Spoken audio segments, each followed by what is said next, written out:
Hey, hi Dimple. Can you hear me? Yes, yes, I can hear you. I sent you a message on WhatsApp. Can you check that? Okay, okay. Give me a minute. Yeah.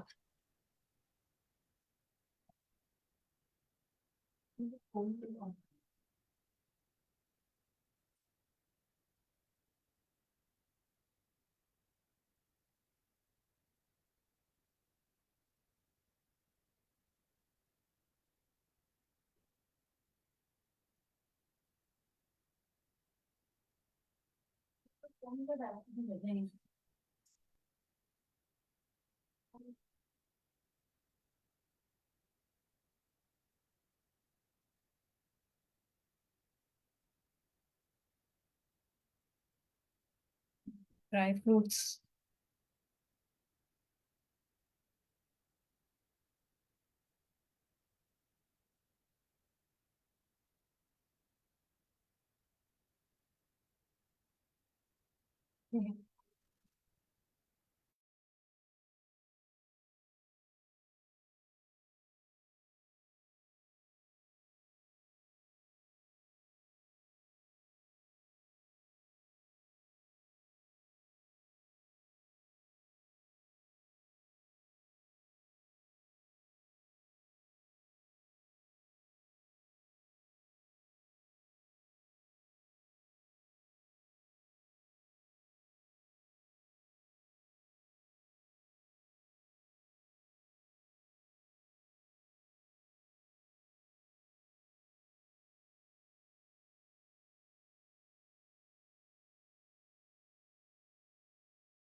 Yeah, Sandeep, maybe we can start.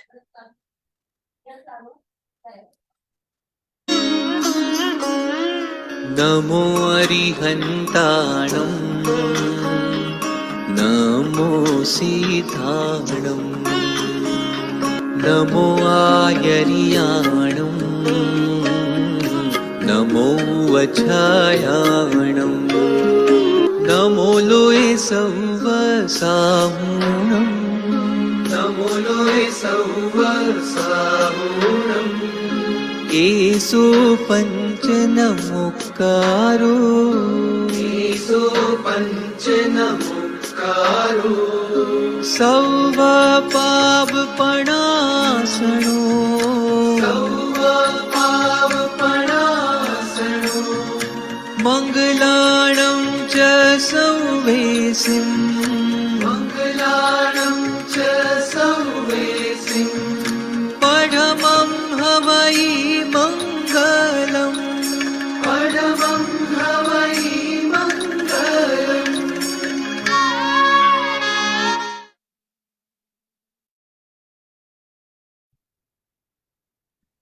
Thank you, Sandeep. Jai Jinendra to everybody. A very warm welcome to everybody who's joined here. Just अगर आप में से like सिर्फ एक छोटी सी बात upfront कहना चाहती हूँ कि ये भले ही अप्लाइड जैनिज्म का सेशन है, पर इसमें हम लोग जो टॉपिक्स डिस्कस करते हैं वो सभी लोगों के लिए है. It's not specifically related to Jainism. तो हम सिर्फ बिगनिंग में एक नवकार मंत्र हमारा बोलते हैं, बट अदर देन दैट हम जो भी डिस्कस करते हैं it is more based on sustainability है या फिर ह्यूमैनिटी है. तो इन्हीं टॉपिक्स पे हम ज्यादा कर पे टच करते हैं. मैं सिर्फ वो क्लैरिफाई कर रही हूँ क्योंकि मुझे दिख रहा है कि यहाँ पे थोड़े एडिशनल लोग भी थोड़े और लोग भी जुड़े हुए हैं, तो जस्ट उसके लिए. So once again very warm welcome. और आप लोगों ने आज सुबह इस सेशन के लिए टाइम निकाला, उसके लिए बहुत बहुत धन्यवाद. आज का सेशन एक क्विक इंट्रोडक्शन के लिए. Sorry, first of all Bipin sir, I can see you there. So if you want to kick off and do the initiation and then I can take over. You are on mute, sir. Sir, you're on mute. Okay. नहीं, nothing to add. आज 24 लोग अभी तक जुड़े हैं। I am sure के और ज्यादा लोग जुड़ेंगे। मुझे यही कहना है कि ये जो लोग जुड़े हैं वो हमारे मैसेंजर बन जाए, हमारे एम्बेसडर बन जाए, तो ये बात काफी लोगों तक हम पहुंचा सकते हैं। तो I need support of all the people who have joined here for this wonderful series which we are doing. And as Dimple was rightly mentioning, ये शब्द जैनिज्म है लेकिन इसमें जैनिज्म नहीं है। It is absolutely for everyone who may be believing in any other religion. Dimple, please go ahead. या thank you so much sir. So जैसे कि सर ने कहा, ये हमारी ये कोशिश है कि हम जो भी यहाँ सुनते हैं समझते हैं, हम और चारों दिशा में इसको लेकर जाए, हमारे फ्रेंड्स रिलेटिव्स को भी इसके प्रोज एंड कॉन्स के और बेनिफिट्स के बारे में समझाए। बट उसके लिए हाँ, हमें ठीक से समझना बहुत जरूरी है और हमें इम्प्लीमेंट टू सम एक्सटेंट करना भी जरूरी है। आज का टॉपिक है गोइंग डेयरी फ्री। और ये क्यों है, इज दिस ओनली के और इसमें बहुत सारे एंगल्स आते हैं जो आज हमारी स्पीकर है जो कोमल जी है वो हमें बहुत अच्छे से एक्सप्लेन करने वाली है। पर गोइंग डेयरी फ्री में एक तो सबसे पहले अपने खुद के हेल्थ के लिए बहुत इम्पोर्टेंट है। सो वाइल भी हम लोग पहले से ये समझते और सोचते आए कि मिल्क बहुत इम्पोर्टेंट है अपने लिए, अपने बॉडी के लिए, पर ये एक बहुत बड़ा मिथ है। Actually humans are not suppose to be consuming any other milk. हम लोग अपने माँ के दूध के अलावा और कोई दूध हमको लेना नहीं चाहिए। हमारा बॉडीज उस तरह से वायर्ड है, राइट, हमारे बॉडीज उस तरह से बने हुए हैं। सो सबसे पहले कोमल जी हमको वो एक्सप्लेन करने वाली है कि क्यों दूध हमारे लिए सही नहीं है। और एक मिथ है कि उससे B12, D3 ये सब की कमी हो जाएगी अगर हम दूध नहीं लेंगे। हम वेजिटेरियन है, उसके ऊपर हम दूध भी छोड़ देंगे तो और भी हमें तकलीफें होंगी। तो ये सब भी बहुत गलत सोचे हैं जो काफी जो डेयरी इंडस्ट्री ने ये सब बना के रखी है, क्योंकि उनका डेयरी इंडस्ट्री हमेशा ही चलती रहे। सो एक तो वो पॉइंट है फ्रॉम आवर ओन पर्सपेक्टिव, अपने लिए हेल्थ पर्सपेक्टिव के लिए क्यों इम्पोर्टेंट है दूध छोड़ देना। दूसरी बात है एनवायरमेंट पर्सपेक्टिव के लिए कितनी एनिमल फार्मिंग इंडस्ट्री इतना बड़ा कंट्रीब्यूटर है कि अगर सिर्फ एनिमल फार्मिंग इंडस्ट्री बंद हो जाए तो almost 30 to 40% emissions, carbon emissions बंद हो जाएंगे, right. So animal farming industry ही इतनी खतरनाक है। तो और हमें लगता है कि हम वेजिटेरियंस है, शायद most of us I am assuming would be vegetarians, तो हमें लगता है कि हम वेजिटेरियंस है, पर हम फिर भी इनडायरेक्टली एनिमल फार्मिंग और एनिमल इंडस्ट्री में कैसे कंट्रीब्यूट कर रहे हैं, राइट। सो दूध दिखता सफेद है पर वो असल में क्या सफेद है या फिर वो लाल ही है, right? So that is the second topic that Komalji is going to touch upon. And then finally, ठीक है, हमने सोचा कि हम दूध, हमें समझ में आ गया कि दूध हमारे लिए अच्छा नहीं है, हम बंद करना चाहते हैं। या दूध ही क्यों नहीं, any other dairy, any other animal products, right? Whether it is honey, whether it is cheese, ये सब अगर हम बंद करने वाले हैं तो फिर इसका ऑल्टरनेटिव क्या है। हमारे इतने सारे स्वीट्स इंडियन रसोई में, रसगुल्ला बोलो या कितने सारे स्वीट्स बोलो, सब डेयरी से ही बनते हैं। Ghee which is a basic everyday ingredient, वो दूध से बनता है। तो हम उसके अलावा और क्या ऑल्टरनेटिव्स है जो हम अपनी जिंदगी में ला सकते हैं। So these are some of the topics that Komal ji is going to touch upon. I don't want to take too much of her time because it's a very interesting topic. With this, let me ask Sangeeta ji to introduce Komal ji, and then we can go on with the session. Thank you. Thank you, Dimple. जय Jinendra everyone, और आप सभी का applied Jainism के monthly session में स्वागत है। Komal ji, thank you for being our speaker again. जैसा कि आप में से कुछ लोग, शायद यदि सभी नहीं तो कुछ लोग जानते होंगे, कोमल जी हमारे लास्ट सेशन के स्पीकर रहे और उन्होंने बहुत ही इंटरेस्टिंग और इंसाइटफुल सेशन दिया था, how do we get savvy with millets. और आज एक और बहुत ही इम्पोर्टेंट टॉपिक है और जो आज के समय की सबसे बड़ी जरूरत है, कोमल जी उसके ऊपर सेशन देने वाले हैं। तो थोड़ा कोमल जी के बारे में वैसे हम जानते हैं लास्ट सेशन से, बट थोड़ा वापस बिकॉज काफी सारे नए लोग जुड़े हुए हैं। कोमल जी एक हेल्थ कोच है शरण के साथ में और सर्टिफाइड होलिस्टिक न्यूट्रिशनिस्ट भी हैं। उन्होंने अमेरिकन फिटनेस प्रोफेशनल एसोसिएशन से न्यूट्रिशन स्टडी किया है She also holds a child nutrition diploma from Center of Excellence. She has a keen interest in conscious parenting, yoga, and spiritual sciences. But ये सभी करने के पहले वो एक फ्रीलांस ग्राफिक डिजाइनर थी, आर्किटेक्चरल एनिमेटर थी, और जैसा कि मैंने लास्ट टाइम बताया, उनकी journey towards becoming holistic nutritionist and moving towards plant based lifestyle is very very interesting, and I'll narrate it again this time. उन्होंने एक बार अहिंसा फेस्ट जो मुंबई में होता है, एक्चुअली अभी पिछले कुछ सालों से नहीं हो रहा है, but it was happening till 2019, तो उन्होंने उसमें पार्टिसिपेट किया, और वो जिस टेबल पर बैठी थी वहां पर डॉक्टर नंदिता शाह और शरण भी बैठे हुए थे, जो कि उन्हें पता नहीं था। बट जैसे बहुत सारे लोग डॉक्टर नंदिता जी को आकर मिलने लगे, हेल्थ न्यूट्रिशन के बारे में पूछने लगे, तो कोमल जी को बहुत उत्सुकता हुई, और उन्होंने घर जाके चेक किया डॉक्टर नंदिता के बारे में। तो उन्हें पता चला about the great work that Dr. Nandita has been doing through her organization Sharan, towards promoting a cruelty-free lifestyle and a healthy living.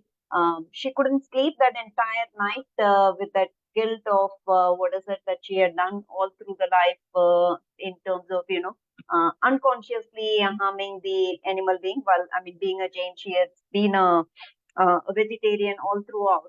But एक गिल्ट उनको इतना चाह गया कि अगली ही सुबह से उन्होंने डिसाइड किया कि वो प्लांट बेस्ड लाइफस्टाइल जिएगी। So that's a great achievement. हम में से काफी सारे लोग बहुत सारी चीजें पढ़ते हैं, सुनते हैं, बट डिसीजन लेना और डिसीजन लेके फॉलो करना बहुत ही मुश्किल काम है।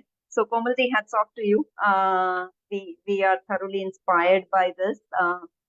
So now she enjoys cooking plant-based food. She enjoys talking about it, sharing her recipes. She is with Sharan. She conducts these kind of programs.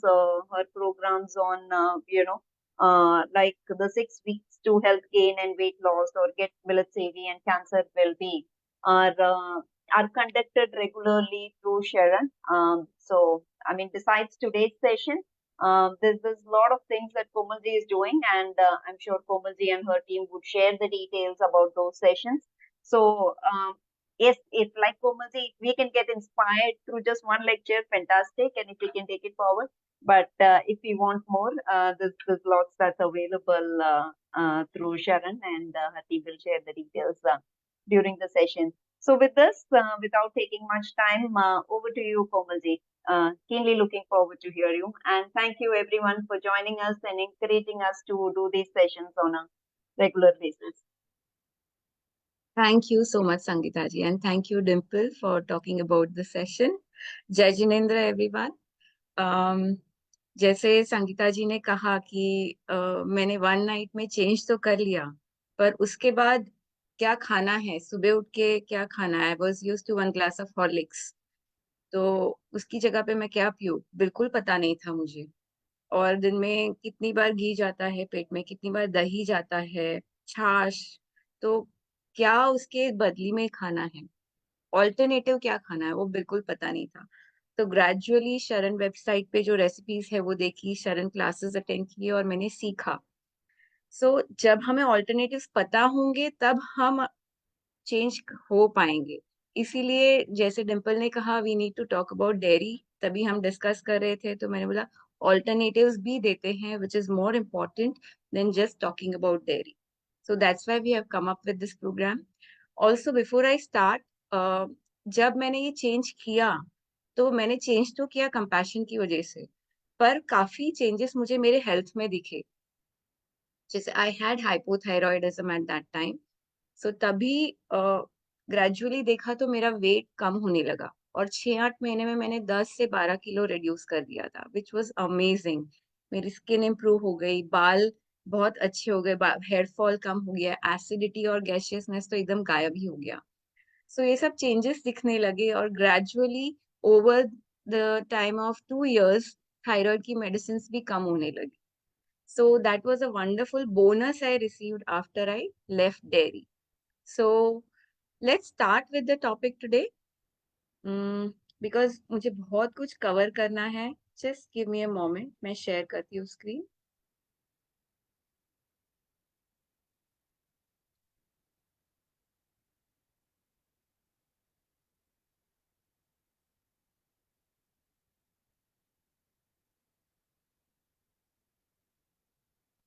Is it visible? Yes, yeah. Okay, thank you. So before I start, शरण के बारे में कुछ जानना चाहूंगी। शरण ये जो ऑर्गेनाइजेशन है, ये नाम जो शरण है, ये एक एक्रोनिम है, शॉर्ट फॉर्म है। सो उसका एक्चुअली फुल फॉर्म क्या है? Sanctuary for health and reconnection to animals and nature. So यहाँ पे हम आपको जो लाइफस्टाइल चेंजेस बताएंगे, वो लाइफस्टाइल चेंजेस जो हैं, वो एक्चुअली हम जितना नेचुरल जाते हैं उतना नेचुरल हो सकते हैं, तो हम इजीली हमारी हेल्थ इंप्रूव कर सकते हैं, जो भी डिसीजेस हैं उससे बाहर आ सकते हैं, और ये करने के साथ साथ हम नेचर से ज्यादा जुड़ सकते हैं। सो यही हमारी कोशिश है कि हम ज्यादा से ज्यादा लोगों को पहुंच पाए और उनकी हेल्थ इंप्रूव हो पाए, और बाय प्रोडक्ट हो सकता है कि ये दुनिया बहुत ही ब्यूटीफुल हो।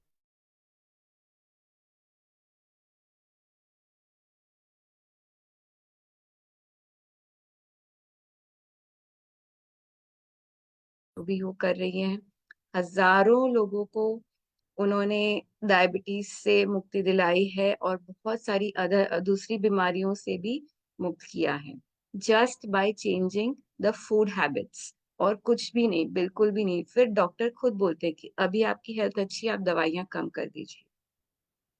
सो इसमें एक बहुत आगे बढ़ते हैं। आज का जो टॉपिक है,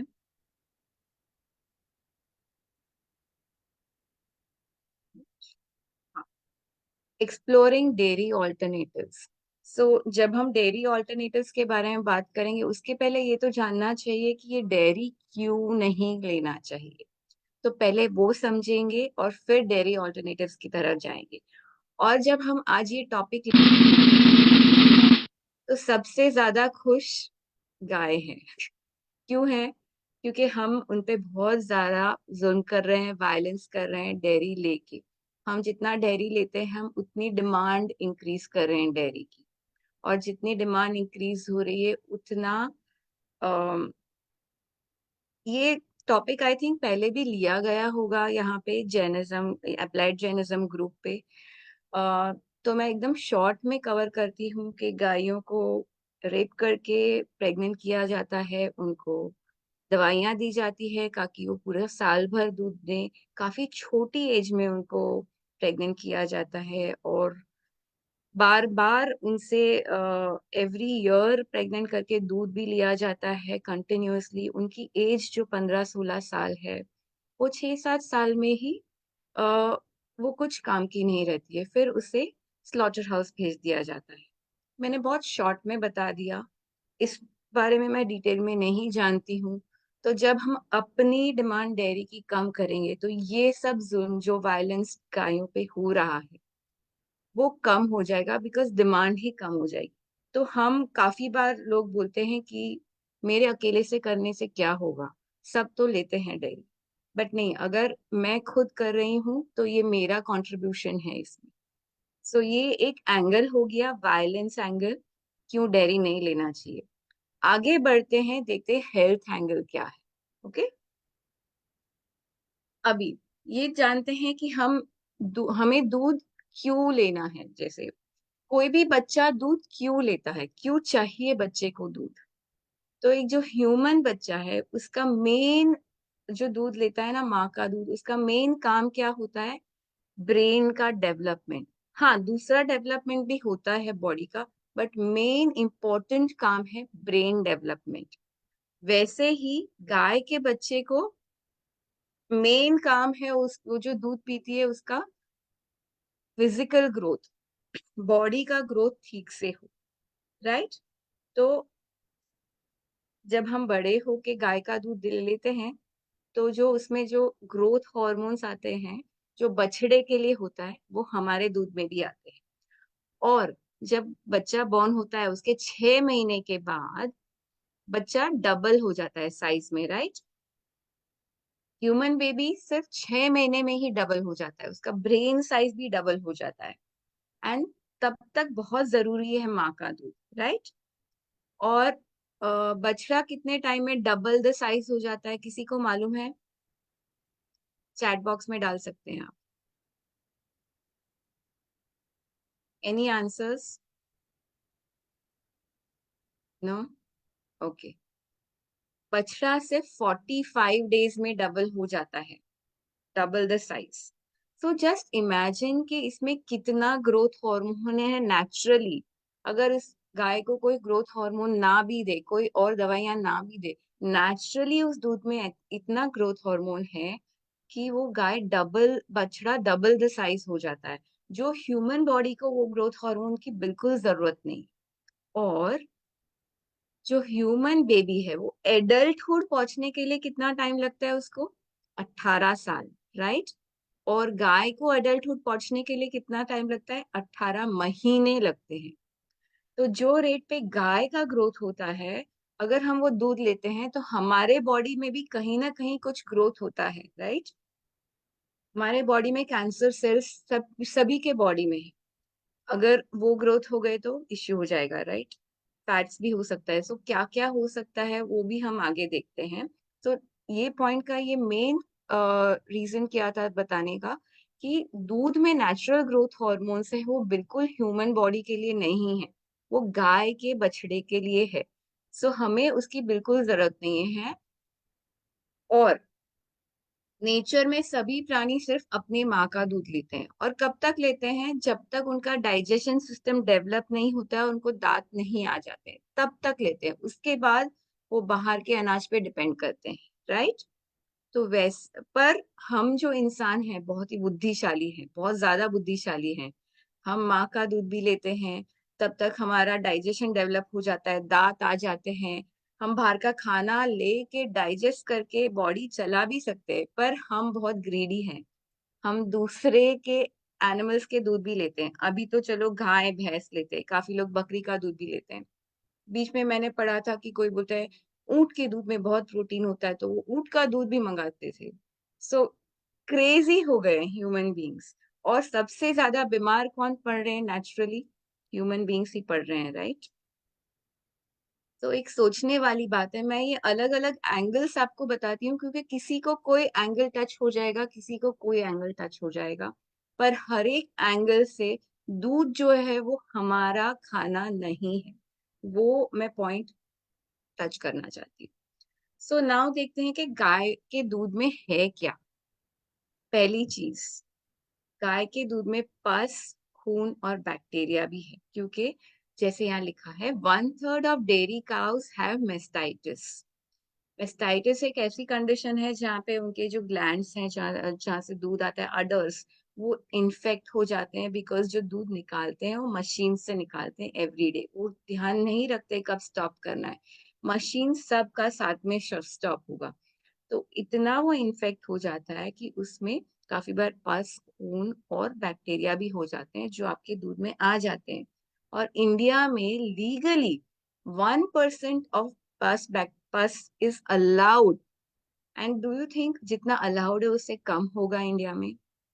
I am not so sure, ज्यादा ही होगा। तो हम वो खराब पस, खून और बैक्टीरिया अपने पेट में डाल रहे हैं। और उसके बाद क्या है, जब ये अडर्स उनके इन्फेक्ट हो जाते हैं तो उनको बहुत ज्यादा क्वांटिटी में एंटीबायोटिक्स भी दिया जाता है। और एंटीबायोटिक्स हम नॉर्मली तो नहीं लेते हैं, राइट? तो हम जब दूध लेते हैं तब हम एंटीबायोटिक्स भी लेते हैं। जो भी माँ खाती है वो उसके दूध में बच्चों को जाता है। ये हमने ह्यूमन में भी देखा है। मुझे याद है मेरी मम्मी आज अटेंड कर रही है वो, जब मैं अपने बच्चे को फीड कर रही थी तो मुझे पत्ता गोभी नहीं देती थी, बोल रही थी बच्चे को गैस हो जाएगी। तो हम जो भी खाते हैं वो हमारे बच्चे को जाता है उस दूध से। वैसे ही जो अगर गायों को एंटीबायोटिक्स रेगुलरली दिया जाता है तो हमारे बॉडी में भी एंटीबायोटिक्स आ रहे हैं। और जब हमें एक्चुअली एंटीबायोटिक्स की जरूरत होती है, कुछ इन्फ्लेमेशन हो गया, इन्फेक्शन हो गया, तो वो नॉर्मल क्वांटिटी ऑफ एंटीबायोटिक्स हम पर काम नहीं करेंगी, हमें हायर डोजेज लगेगा। And antibiotics everyone knows is not good for our body, right? अब एंटीबायोटिक्स के बाद और क्या है, इसमें पेस्टिसाइड्स भी होता है, क्योंकि जो गायों को खाना दिया जाता है, घास दिया जाता है, वो ऑर्गेनिक नहीं होता। और जो पेस्टिसाइड्स होते हैं ये एक केमिकल्स होते हैं, पेस्टिसाइड्स, फर्टिलाइजर्स, वीडिसाइड्स, ये जो है वो केमिकल्स होते हैं। और वो केमिकल्स हमारा खाना नहीं है, ये जो केमिकल्स है वो पूरा एंडोक्रिनल सिस्टम डिस्टर्ब कर देता है, यानी इसका मतलब क्या हुआ, हार्मोनल सिस्टम जो है वो इम्बैलेंस कर देता है। सो अगेन एक ये जो मिल्क है उससे हार्मोनल इम्बैलेंस हो सकता है। हार्मोनल इम्बैलेंस जब मैं बताती हूँ तो उसमें कौन सी बीमारियां आ सकती है, डायबिटीज, थायराइड, पीसीओडी, पीसीओएस, ये सब बीमारियां आ सकती है जो भी हार्मोन्स के रिलेटेड हैं वो। और पेस्टिसाइड्स होता है और यूरिया भी होता है। यूरिया एक केमिकल है जिससे दूध फटता नहीं है। और इंडिया में दूध मेनली गुजरात में होता है और दूसरे कुछ स्टेट्स में होता है, पर जाता है पंजाब में वगैरह, जाता है पूरे देश में। तो जो कैंस होते हैं उसमें यूरिया लगा दिया जाता है, उसमें बाद में दूध डाला जाता है। तो यूरिया भी दूध में होता है, which is again a chemical and hormone disruptor. फिर इसमें हमने देखा दूध में नेचुरल ग्रोथ हार्मोन्स भी होते हैं। उसके अलावा गायों को ऑक्सीटोसिन नाम का एक हार्मोन भी दिया जाता है बाय इंजेक्शन। सी नॉर्मली माँ कब तक दूध बनाती है, जब तक बच्चा लेता है तब तक बनाती है, राइट। पर हमारी जो डिमांड है वो बहुत ज्यादा है, हमें इतना दूध तो चाहिए ही चाहिए, राइट। अगर मेहमान है तो ज्यादा चाहिए, मिठाइयाँ खानी है तो और ज्यादा चाहिए। तो ये लोग क्या करते हैं, ऑक्सीटोसिन इंजेक्शन देते हैं जिससे गाय को इतना ज्यादा पेन होता है, डिलीवरी के वक्त पेन होता है वैसा पेन होता है, और उसमें उसके बॉडी में जितना दूध है वो बाहर निकल आता है, बहुत ज्यादा पेन होता है, राइट। तो ये जो हार्मोन है ऑक्सीटोसिन हमारे भी बॉडी में बनता है, पर ये ग्रोथ हार्मोन्स ऑक्सीटोसिन वगैरह अगेन हमारे बॉडी में जाएंगे तो एक इम्बैलेंस हो जाता है बॉडी में हार्मोन्स का। इसीलिए ज्यादातर बीमारियां जो दूध से जुड़ी हुई हैं वो हार्मोनल बीमारियां हैं। इसके बाद इसमें दूध में टॉक्सिक सब्सटेंस भी होते हैं। अभी गायें अगर आप सिटी में देखेंगे तो कुछ भी खाते हैं, कचरे के डब्बे में उनका मुंह डला हुआ ही होता है, प्लास्टिक भी खा लेते हैं, सैनिटरी नैपकिन्स भी काफी बार होते हैं। और जहाँ उनको रखा गया होता है वहां उनको डेली साफ किया नहीं जाता है, उनके फीसेस में उनके शिट में ही उनको रखा जाता है काफी टाइम तक। सो उसके एलिमेंट्स भी काफी बार दूध में आ जाते हैं। फिर उसमें बहुत ज्यादा फैट है और फाइबर बिल्कुल नहीं है। तो जब भी हम कुछ बिना फाइबर का फैट खाते हैं तो वो फैट बॉडी में रह जाता है, वो निकलता नहीं। मैं तो बोलती हूँ फाइबर सबसे बड़ा न्यूट्रिशन है जो हमारे बॉडी में जाना चाहिए कोई भी फैट के साथ।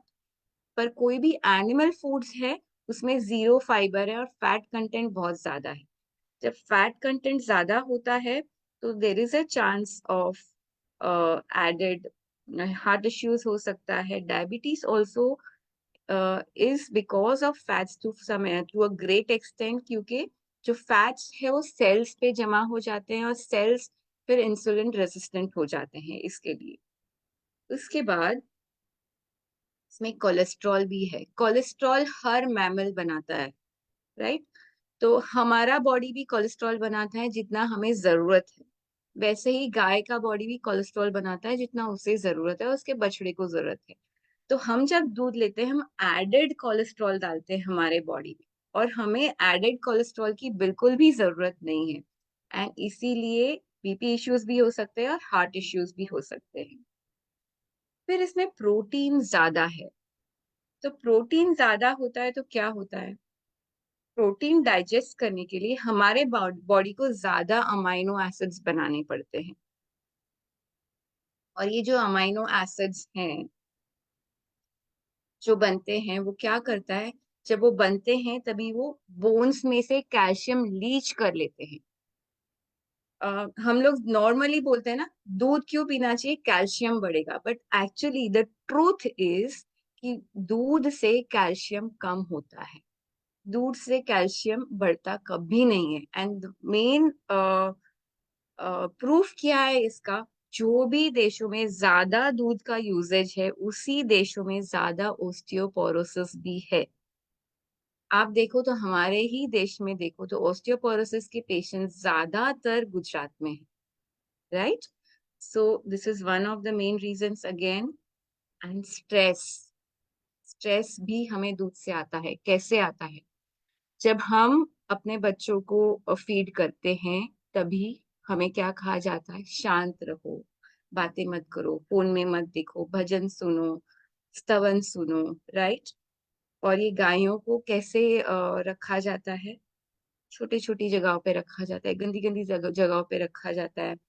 दूध उनको ऐसे मशीन से लिया जाता है। तो just imagine the amount of stress that these cows are going through. उनके छोटे छोटे बच्चे हैं, उनसे दूर किया जाता है, क्योंकि दूध ह्यूमन बींग्स को चाहिए, हमें चाहिए। तो जो स्ट्रेस वो जी रही हैं, वो स्ट्रेस दूध में भी आता है और हमें भी आता है। ये सारी चीजें दूध में है। अभी आपने सोचा होगा कैल्शियम नहीं डाला है। हाँ, मैंने नहीं डाला है कैल्शियम, क्योंकि कैल्शियम से हमें दूध नहीं मिलता है। सॉरी, दूध से हमें कैल्शियम नहीं मिलता है, इनफैक्ट कैल्शियम कम होता है। Cows milk doesn't equal healthy bones. अब आप देखते हैं कि हमें अगर कैल्शियम दूध से नहीं मिलेगा तो कहाँ से मिलेगा? तो लेट्स सी, मैं एक पॉइंटर लेती हूँ, मैं आपको दिखा सकती। जब हमारा ग्रोथ मैक्सिमम होता है हमारा ह्यूमन बॉडी का, जब हम छोटे होते हैं, फर्स्ट 6 मंथ्स में हम डबल द साइज हो जाते हैं, फिर बहुत ग्रेजुअल ग्रोथ होता है, तभी हमें जो कैल्शियम की जरूरत है वो हमें माँ के दूध से मिलता है। और तभी हमारा कैल्शियम रिक्वायरमेंट सिर्फ 33 mg होता है, राइट? उसके बाद ग्रोथ स्लो हो जाता है, तो आई एम श्योर इतना कैल्शियम नहीं लगता होगा। और दूध में कैल्शियम कितना है? 120 mg। पर फिर भी काफी लोग कैल्शियम डेफिशिएंट होंगे। मैं भी कैल्शियम डेफिशिएंट थी जब मैं इस लाइफस्टाइल से जुड़ी, and after 6 months my reports were much better. मैं उसके बाद कभी भी मैंने कैल्शियम सप्लीमेंट नहीं लिए हैं, और मेरा कैल्शियम कम नहीं गया है। सो हम क्या कर सकते हैं? अगर आप कैल्शियम डेफिशिएंट हैं तो पहले दूध लेना बंद कीजिए। फिर आप ये देखेंगे तो सेसेमे सीड्स यानी तिल, इसमें कितना कैल्शियम है? 10 गुना ज्यादा गाय के दूध से। You can always have sesame seeds ज्यादा, सोक करके लेंगे तो ज्यादा काम आएंगे। फिर अगर आप देखिए तो आलमंड में भी काफी कैल्शियम है, बादाम में, ग्रीन्स, कोई भी ग्रीन लीफी वेजिटेबल्स में आप देखोगे तो काफी कैल्शियम होगा। राजगीरा, एमरंथ में भी काफी कैल्शियम होता है। फिर अगर देखें तो रागी, नाचनी में भी बहुत ज्यादा कैल्शियम है। हम बच्चों को जब भी वो माँ के दूध से फूड पे ट्रांजिशन करते हैं, तभी नाचनी की राब देते हैं, राइट? सो जो हमारे एंसेस्टर्स है उनको पता है क्या देना है बच्चों के लिए। So natural remedies are very good. So नाचनी बहुत अच्छा है, आप डेली रूटीन में भी अगर ऐड कर सकते हैं तो ये बहुत ही अच्छा है कैल्शियम के लिए। आप चाहिए तो इसका फोटो ले लीजिए। हमें कैल्शियम के लिए दूध की बिल्कुल भी जरूरत नहीं है। There are many many other options, okay? And plants is a better source of calcium in quality and quantity both, okay? अगर देखें कि कैल्शियम एक मिनरल है, तो जो मिनरल होता है वो सॉइल में से मिलता है। और गाय को कहाँ से कैल्शियम मिलता है? घास से मिलता है। तो जो भी अगर सॉइल से उगता है उसमें थोड़ा ना थोड़ा तो कैल्शियम होगा ही। सो अगर आप नॉर्मल बैलेंस डाइट खा रहे हैं तो आपका कैल्शियम कम नहीं होगा, आई एम श्योर। और अगर आप दूध ले रहे हैं, उसके साथ कोई भी एनिमल फूड्स ले रहे हैं जिसमें प्रोटीन ज्यादा है, तो आपका कैल्शियम लीच हो रहा है। ये मैंने आपको बताया, countries with high dairy consumption have highest rates of osteoporosis, and India is one big example of this. And now many of you may think कि अगर हम दूध नहीं लेंगे तो हमारा प्रोटीन भी शायद कम हो जाएगा, but please don't worry. Protein आपको ये नेचुरल प्लांट फूड से मिल सकता है। छोले है, बी राजमा है, हर ग्रीन लीफी वेजिटेबल्स में बहुत अच्छा प्रोटीन है जो बॉडी इजीली एब्जॉर्ब कर सकता है, और जिसमें बॉडी को ज्यादा अमीनो एसिड्स भी नहीं बनाने पड़ेंगे, और बॉडी कैल्शियम लीच भी नहीं करेगा। केल, हर टाइप की दाल में ज्यादा प्रोटीन है, किनोआ, और सब्जियों में भी होता है प्रोटीन। तो प्रोटीन के लिए बिल्कुल टेंशन लेने की जरूरत नहीं है। अब हमने देखा कि एक ग्लास दूध में क्या क्या है, राइट?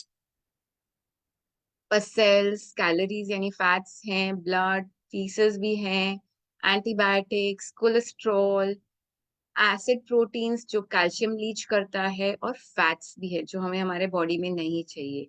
तो इससे काफी डिसीजेस लिंक्ड है, diabetes, cholesterol, blood pressure, heart issues, hormonal disorders बहुत ज्यादा डेयरी से लिंक्ड है। ऑटो इम्यून कंडीशंस भी लिंक्ड है, क्योंकि काफी इन्फ्लेमेशन होता है बॉडी में, और जितना ज्यादा इन्फ्लेमेशन होता है एक पॉइंट के बाद body gives up and it starts attacking its own body parts. So auto immune disorders भी ईज हो सकते हैं अगर आप डेयरी कम करें।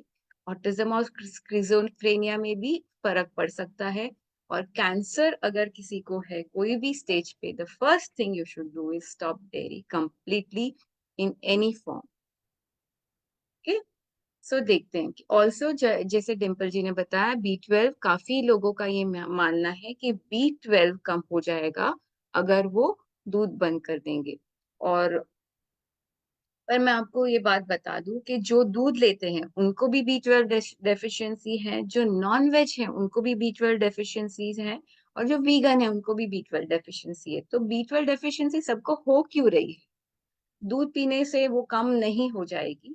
B12 कहाँ से मिलता है हमें? बेसिकली बैक्टीरिया से मिलता है, गुड बैक्टीरिया से।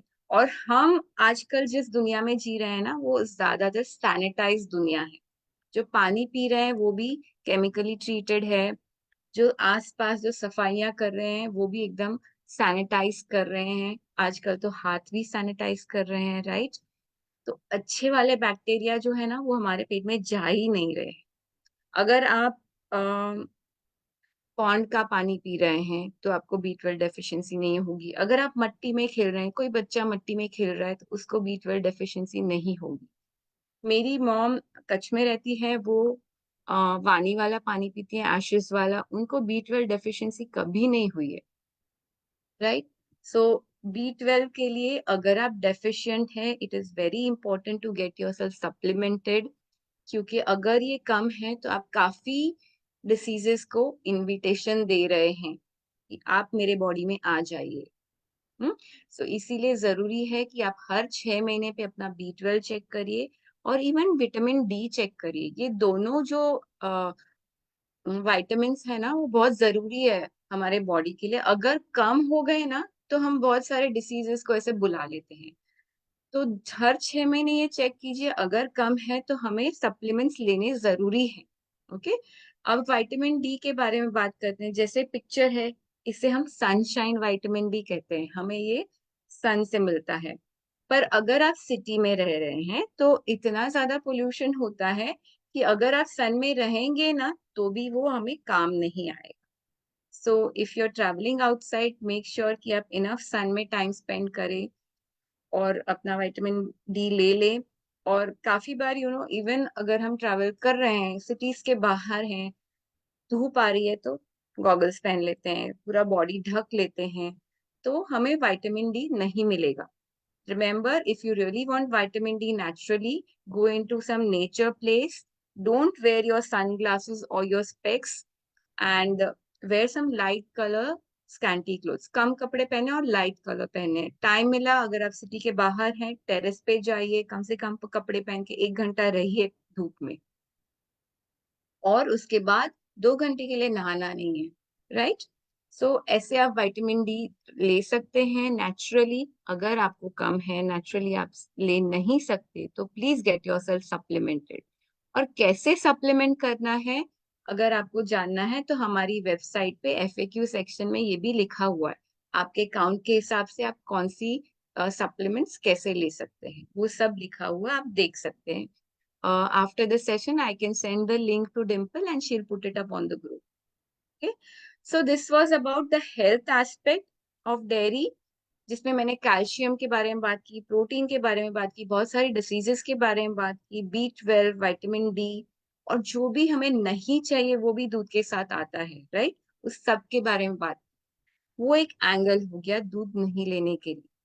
अब हम नेक्स्ट आते हैं environmental angle. And I know आपका ग्रुप बहुत ही एंथुजियास्टिक है एनवायरमेंट के लिए। सो एनवायरमेंटल एंगल देखते हैं। Animal agriculture is a leading cause of global warming. अगर आप देखो ना तो ये सारी दुनिया में जो व्हीकल्स हैं, उससे जो कार्बन एमिशन होता है ना, दुनिया के सारे व्हीकल्स, प्लेन भी गिन लो चलो, तो वो जो कार्बन एमिशन वो सारा मिला लो ना, वो भी एनिमल एग्रीकल्चर का कारण से कम पड़ेगा। ये सबसे बड़ा कारण है फॉर ग्लोबल वार्मिंग। अगर हमें हमारे फ्यूचर जनरेशन को अच्छी दुनिया देनी है जीने के लिए, जहाँ वो सांस ले पाए, पानी अच्छा पी पाए, तो फर्स्ट थिंग हमें करना चाहिए वो एनिमल प्रोडक्ट्स कम करने चाहिए खाने के लिए, क्योंकि हमारे डिमांड की वजह से वो लोग एनिमल फार्मिंग कर रहे हैं। वो एनिमल्स को जैसे फैक्ट्री में प्रोडक्ट्स ग्रो करते हैं ना, वैसे एनिमल्स को ग्रो करते हैं। एंड इसमें डेयरी बहुत बड़ा पार्ट प्ले कर रहा है। सिर्फ मीट इंडस्ट्री नहीं है, डेयरी भी बहुत बहुत बड़ा पार्ट प्ले कर रहा है। और अगर वाटर देखिए, आई नो जैनिज्म में वाटर कम से कम यूज करने का बहुत बड़ा एस्पेक्ट है। अगर आप वाटर यूसेज देखें तो हमारे जो वेजिटेबल्स हैं, दाल है वगैरह, फ्रूट्स है, वो बहुत कम वाटर लेता है। जैसे आपने लेट्यूस, पोटेटोज नहीं, हम कच्चा केला देखेंगे यहाँ पे, ऑरेंजेस, एप्पल्स, इतना ज्यादा पानी नहीं लेते हैं ग्रो करने के लिए। व्हीट ब्रेड भी 154 गैलन्स ही लेता है। पर ये सब एनिमल प्रोडक्ट्स बहुत ज्यादा लेते हैं। ये जो वाइट वाला चीज है वो बटर के लिए है।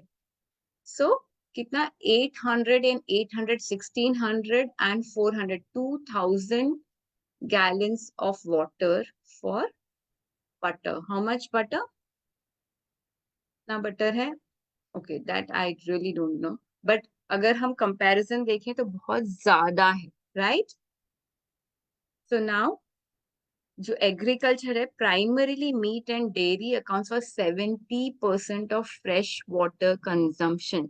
जो एक्चुअली फ्रेश वाटर अवेलेबल है ना, वो बहुत ही कम है। उसमें से 70% तो इनके लिए चला जाता है, और बाकी सिर्फ 30% ही ह्यूमंस के लिए रहता है। तो ये सब अगर कम कर दी तो ह्यूमंस भी बहुत अच्छी तरह से एबंडेंसली जी सकते हैं। अब एक छोटा सा एग्जाम्पल जो गुजरात का है वो मैं बताती हूँ। मैंने ये पढ़ा था एक आर्टिकल में कि गुजरात में 1 लीटर गाय का दूध बनाने के लिए जो टोटल वाटर लगता है, जो गाय को अनाज जाता है उस अनाज के लिए पानी लगता है, वो बहुत, गाय को देखभाल करने के लिए टोटल पानी 2941 लीटर्स लगता है 1 लीटर गाय के दूध के लिए। और भैंस के दूध के लिए 4546 लीटर्स लगता है 1 लीटर के लिए। तो वो हम कम कर सकते हैं, राइट? कितना सारा पानी बच जाएगा।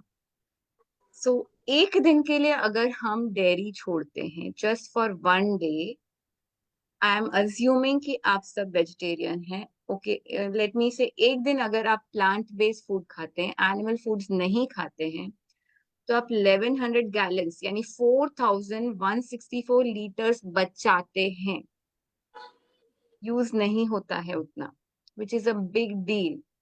आप 20.5 kg ग्रेन्स भी बचाते हैं, फॉरेस्ट लैंड भी बचाते हैं। फॉरेस्ट लैंड गायों का, भैंसों का अनाज ग्रो करने के लिए कट होता है फॉरेस्ट, और फिर वहां पे उनका अनाज ग्रो होता है। हर 1 मिनट पे कट हो रहे हैं फॉरेस्ट, तो ये बच सकता है। कार्बन एमिशन जो 9 kg का बच सकता है। और अगर गायों की क्वांटिटी बढ़ रही है तो मीथेन एमिशंस भी बहुत बढ़ रहे हैं, और मीथेन एमिशन बहुत ज्यादा डेंजरस है कार्बन एमिशन से भी। और सबसे बड़ी बात, एक दिन वीगन होने से, एक दिन प्लांट बेस्ड होने से आप एक एनिमल की जान बचा रहे हैं, एक पंचेंद्रिय जीव की जान बचा रहे हैं। तो अगर आप 100% भी नहीं हो सकते, हफ्ते में 3 बार आप डेयरी छोड़ सकते हैं, हफ्ते में 4 बार छोड़ सकते हैं, धीरे धीरे एक एक दिन बचाइए, चेंज कीजिए। Okay, so if you want please take a snap of this, it's a very important slide. आपको बहुत अच्छा होगा, फील होगा जिस दिन आपने डेयरी छोड़ा है। डेयरी जब मैं बोलती हूँ तो दूध सभी फॉर्म में आ जाएगा। दूध, दही, घी, बटर, चीज, बिस्किट्स में दूध होता है। अगर आप कोई भी चिप्स खाते हो, चिप्स में अगर आप इंग्रेडिएंट्स पे देखेंगे तो उसमें भी दूध पाउडर डालते हैं, क्योंकि वो बहुत ज्यादा एडिक्टिव होता है दूध इसके लिए। So be really aware if you are going plant-based for one day, you will make a huge contribution for the environment, for the animals, and for your own health. Okay. So now I have discussed about the environmental issues, health issues, and violence के बारे में बहुत short में मैंने बात की. और अगर इस 3 एरियाज में क्वेश्चंस हैं तो आप पूछ सकते हैं. Let's take a break in the presentation and let's check out the questions and then get on to the dairy alternatives. Any questions? Let me see the chat box.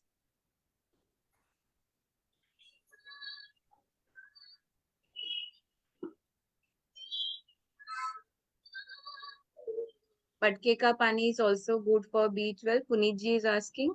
मटके का पानी में भी अगर water is coming from the government तो वो chemically treated है, तो उसमें आपको B12 नहीं मिल सकता है. आपको B12 अगर नेचुरल सोर्स से लेना है तो फर्मेंटेड फूड्स ले सकते हैं, कंजी बोलते हैं वो ले सकते हैं, फर्मेंटेड राइस ले सकते हैं, उस सब से आपको मिलेगा B12. Any questions? ऑल्टरनेटिव, हाँ ऑल्टरनेटिव्स हम बात करेंगे. अभी जो हमने डिस्कस किया हेल्थ रिलेटेड, एनवायरमेंट रिलेटेड, उसमें अगर आपको कुछ नहीं समझा तो आप मुझे पूछिए. ऑल्टरनेटिव्स अब भी हम डिस्कस करेंगे और गी ऑल्टरनेटिव भी मैं आपको बताऊंगी. So, Komalji, I wanted to ask you regarding this calcium point that you made कि दूध से कैल्शियम मिलता नहीं है, इनफैक्ट कैल्शियम लीच होता है अपनी बॉडी से, तो वो क्यों? I mean, how does that happen? See, when there is higher amount of protein in milk, and this protein is not is what it's whey protein and casein also. Casein is both these are not good for human body, and to digest this protein our body needs to make a lot of amino acids. और जो amino acids बनता है वो कैसे बनता है? इतना ज्यादा क्वांटिटी में लगता है कि वो कैल्शियम लीच करता है, तभी इतना अमाइनो एसिड्स बन सकता है बॉडी में. So that is the whole process. Okay, understood. Thank you. And अगर आपको कैल्शियम का टेंशन है, so 1 teaspoon of sesame seeds, तिल लेना, 3-4 बादाम लेना, भिगो देना और सुबह उसको ब्लेंड कर देना 2-3 खजूर के साथ, तो ये आपका कैल्शियम शॉर्ट हो जाएगा. आप ये हफ्ते में 1-2 बार ले सकते हैं. Okay, fantastic. Can you repeat that, Komalji? Sorry, Yes. missed it. 1 teaspoon of sesame seeds and 2 to 3 almonds soaked. This will be for 1 cup. Okay, soaked for at least 4 to 5 hours. And उसको 2-3 खजूर के साथ blend कर दीजिए पानी के साथ, तो ये आपका आलमंड और तिल का दूध हो जाएगा जिसमें बहुत ज्यादा कैल्शियम है. और जो भी प्लांट बेस्ड कैल्शियम है ना, वो बहुत ज्यादा जल्दी एब्जॉर्ब भी हो जाता है. और हम सोक कर रहे हैं, जब हम सोक करते हैं कोई भी चीज को तो वो इजीली अवेलेबल हो जाता है बॉडी के लिए एब्जॉर्ब करने के लिए वो nutrition. Alternatives for mother's milk. Okay, mother's milk is mother's milk. There's no alternative.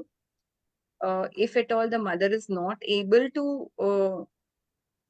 give that milk to the child, then we can go for maybe coconut milk या ऐसे कुछ. Alternatives will come. Does boiling milk? Does boiling milk not have any effect? नहीं, boiling milk से ना आपके milk में जो शायद अगर पास बैक्टीरिया है वो कम हो जाएंगे, जो टॉक्सिन्स है वो शायद बैठ जाएंगे, but the hormones will not be removed from there. The hormones that we don't want, the cholesterol that we are getting from there will not be removed. And Nehalji, I mean, again, that is also the reason why kids today get very early puberty and all. So what I've read is a big part is because of the milk consumption. True, very true. Thank you, Dimple. You will say that boiling will keep the bacteria, antibiotics, pesticides, urea, growth hormone, what you have listed in your presentation will remain as it is. Yes, it will remain as it is. So bacteria does not kill with the boiling. Bacteria will be killed. I'm not saying bacteria will not be killed. Antibiotics नहीं निकलेंगे, chemicals नहीं निकलेंगे. These things will not be removed. And चलो वो निकल भी गए. Hormones are always there. No, hormones are not stable to the heat band. I'm a doctor. I'm a veterinary doctor, and hormone does not. They are not heat labile. They are very sustainable. They are very much fragile for the heat. Which hormone tolerates such a boiling temperature of 100 degrees centigrade? Okay. Growth hormone does not remain only. Okay. And which toxic substance you are enlisting in the milk? Okay. Toxic substances में काफी कुछ है. Like if you check the milk, if you go and test your whichever milk you're buying, go and test it. You'll find a lot of toxic substances in it, which abhi, how can I say, toxic substances, there are different kinds of chemicals that come into it, right?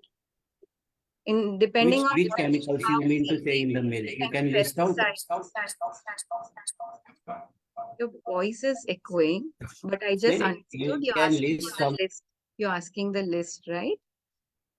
I'll share the list to you. Yeah, we can take that offline as well, for Yeah. sure. We can share it. I'll get connected with you. Yes. Sorry, what's your good name, sir? Dr. Nilesh Dagle, Dimple. Okay, okay. Dr. So, yeah. Nilesh Gagni. Okay. Okay. So can we take this shot daily, the Khajur almond shake? So Viva, if you are calcium deficient, you can take it daily for about 7-8 days, and then you can go for just 2 days a week, not more than that. You saw the amount of calcium in sesame seeds is 10 times more than cow's milk. That is why. Should the almond be skinned after soaking? No, we have to take it with the fiber. So don't remove the skin. But Komalji, I have heard to the contrary that the skin is not good. It kind of results in cancer and all. So they, like I've heard advice that it should be skinned always. Okay. So see, there may be varied opinions. You try and see how it works with your body. At Sharan, we suggest you to have with the skin. Okay. Okay. Yes. Fine. Yeah. Why is honey bad for you? Honey is an animal product which the honeybees secret for their own self, and it is not a human food. It is not human food at all. Okay. Shall I get back to the presentation? Yeah, yes, Komal. Yes.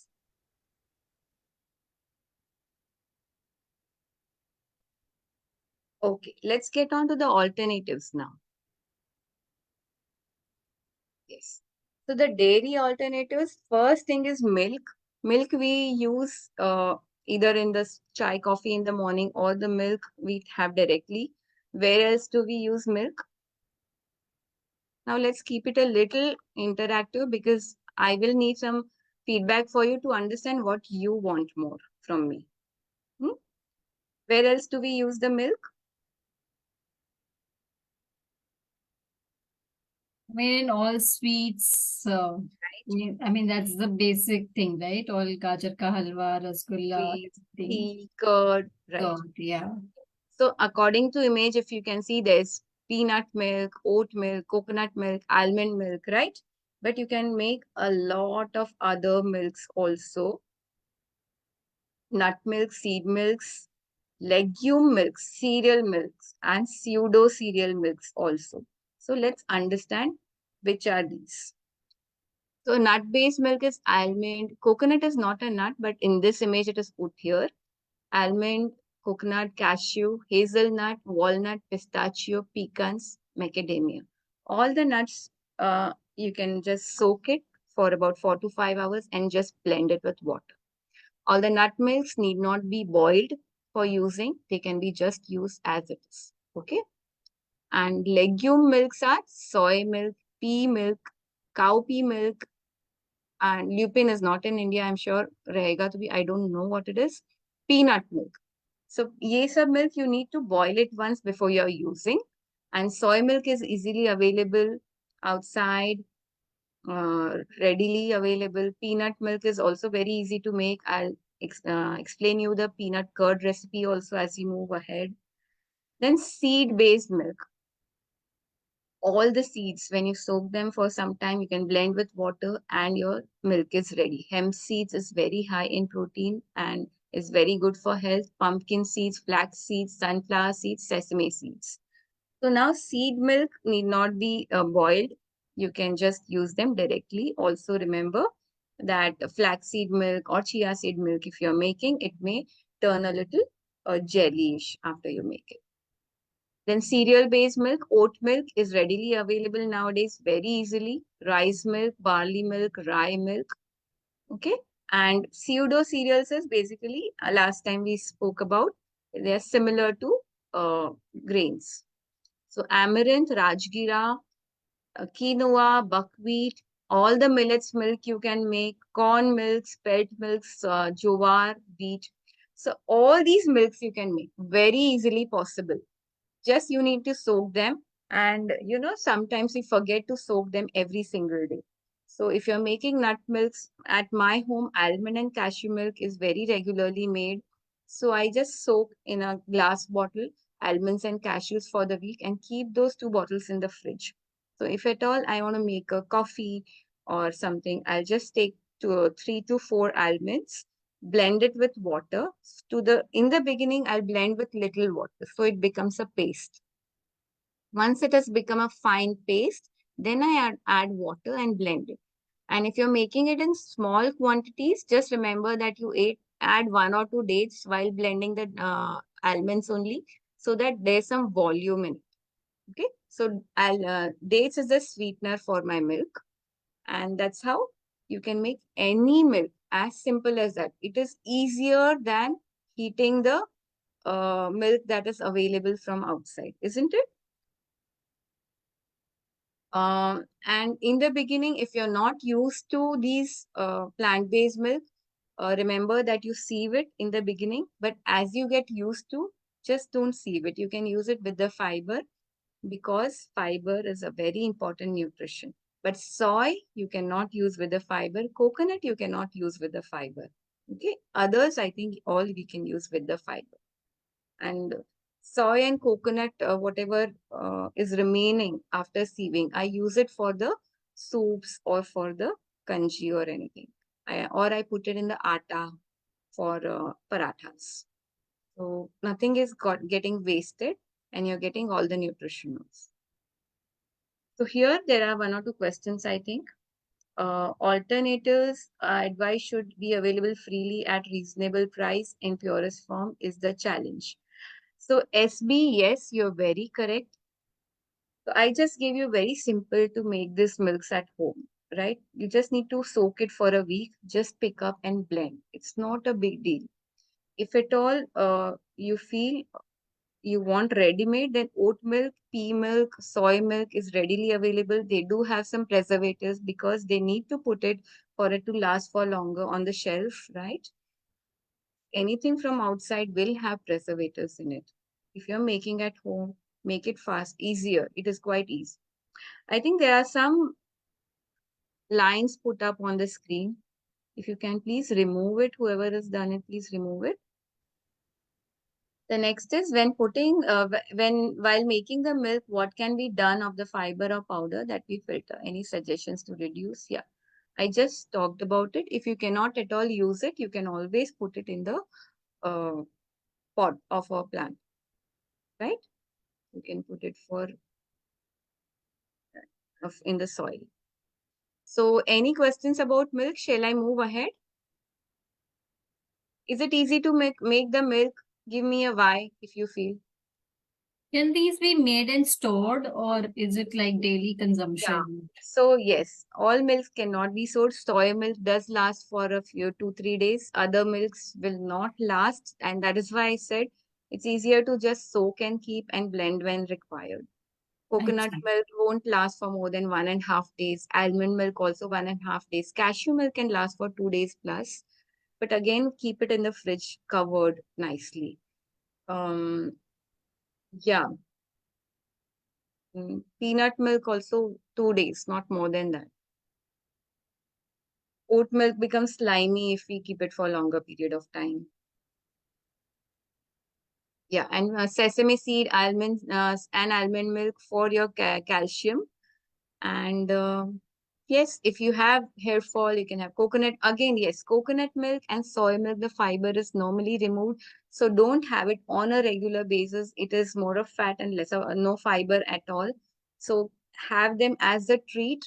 But other milks, if you're not straining, you can always have it whenever needed.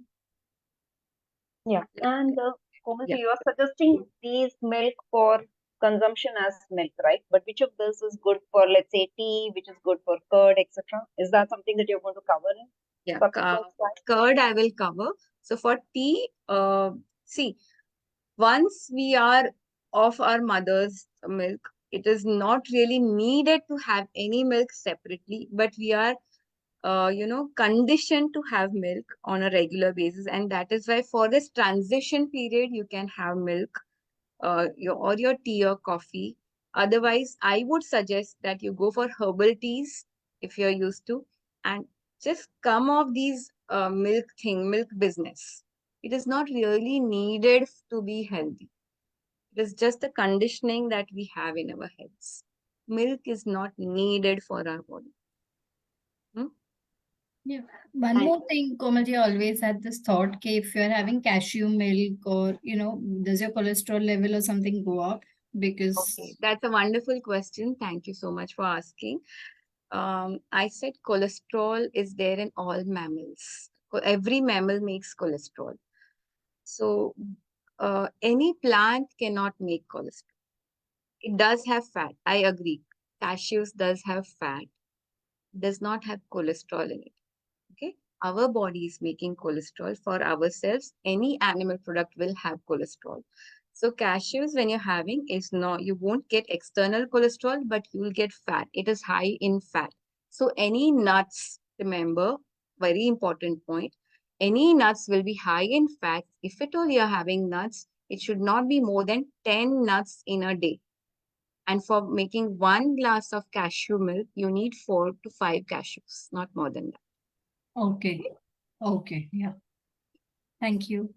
Yeah, welcome. Would the water then, yeah. Well, thank you, Sonia, for asking this. Whenever you're soaking the nuts, don't use that water in which it is soaked, because there's a lot of chemical reaction happening, and we don't need those unwanted chemicals into our body. So don't use that water. Even this is uh, for even seeds and even cereals, I would say. Don't use that water. Okay. Can I move ahead? Because there's a very important slide. I want more questions if you have.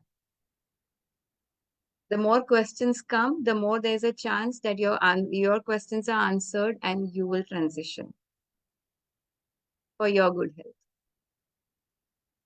Okay, let's move ahead. Curd. So curd, shall I stop screen share and do it again, because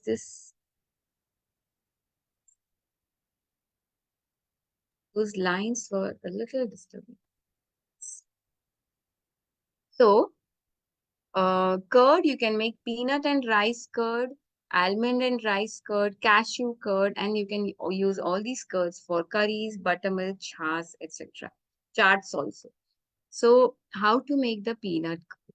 Peanut curd recipe we'll be sharing with you on the group after the class. It's there on our website, and in the same way you can make almond rice curd also. And why do we add rice to this? Because it gives a volume to it, right?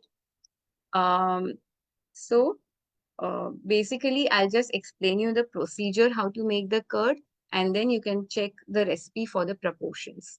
You soak your peanuts overnight, and after in the morning, when it's soaked well, just take those peanuts, add some water as per the recipe, blend it very well. In the beginning, add little water so it is blended very smoothly and you don't need to sieve it then. So blend it very well. On this lifestyle, if you're on plant-based lifestyle, it's very important to have a high-speed blender, because we need blending for making milks, for making butters, for making cheeses, for everything. So any blender which is 900 watts plus works for you. So you make a paste of those peanuts, then add the water as per the recipe and give a boil to the water. Once you see there are bubbles coming up, on other side you must have taken some rice flour, red rice flour or brown rice flour mixed with some water. So once it is boiled, add that brown rice flour slurry into the milk and again mix it. In about 1 minute, just put off the flame and let that mixture cool down for some time. Okay, so this will be a little thicker mixture. And this, once it cools down, it is at room temperature, you can keep it for fermenting, just like you keep it for curd. So what is the starter that we'll be using for this? You can either use plant-based curd that you have earlier, or you can take some chili tops. So whole chilies, wash those whole chilies and then remove the tops. So inside that crown of the chili top, there is a bacteria which will set the curd. So you can keep around 12 to 15 chili tops and keep it aside for fermenting for about 7 to 8 hours, just like the normal dairy curd. So then your curd will be ready, and the quantity that we'll be giving you in the recipe will give you a 1 liter curd in 1 cup of peanuts, and it will last for 8 to 10 days in the fridge. In the beginning, it may not be a little sour, but in about 4-5 days, it will become slightly sour. And you can always save that part of curd for the next batch. And remember, when you're adding the made one, the starter, normally for dairy curd, we add a very little, but here we'll be adding 2 tablespoons of curd for setting the curd. Yeah. Any questions with this? I'll share the recipe video with you.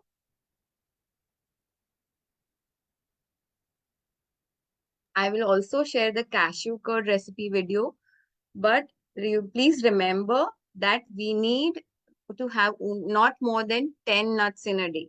So for curds, I always go for peanut rice curd because I want to save my nut count for the desserts, not for anything else. Just be a little mindful. So, Komal, in terms of the nutritional benefits of curd and yogurt that we get from dairy curd and Probiotics, right? yeah, the probiotics. So, Yes. do we get the same benefits from these curds? You'll get the same benefits because you're making it in the same manner. We are fermenting it, right? We'll get the same benefits. Okay. Okay, there are a few questions. So water that you are, you do need not throw the water, you put it in the plants, right? 1 second.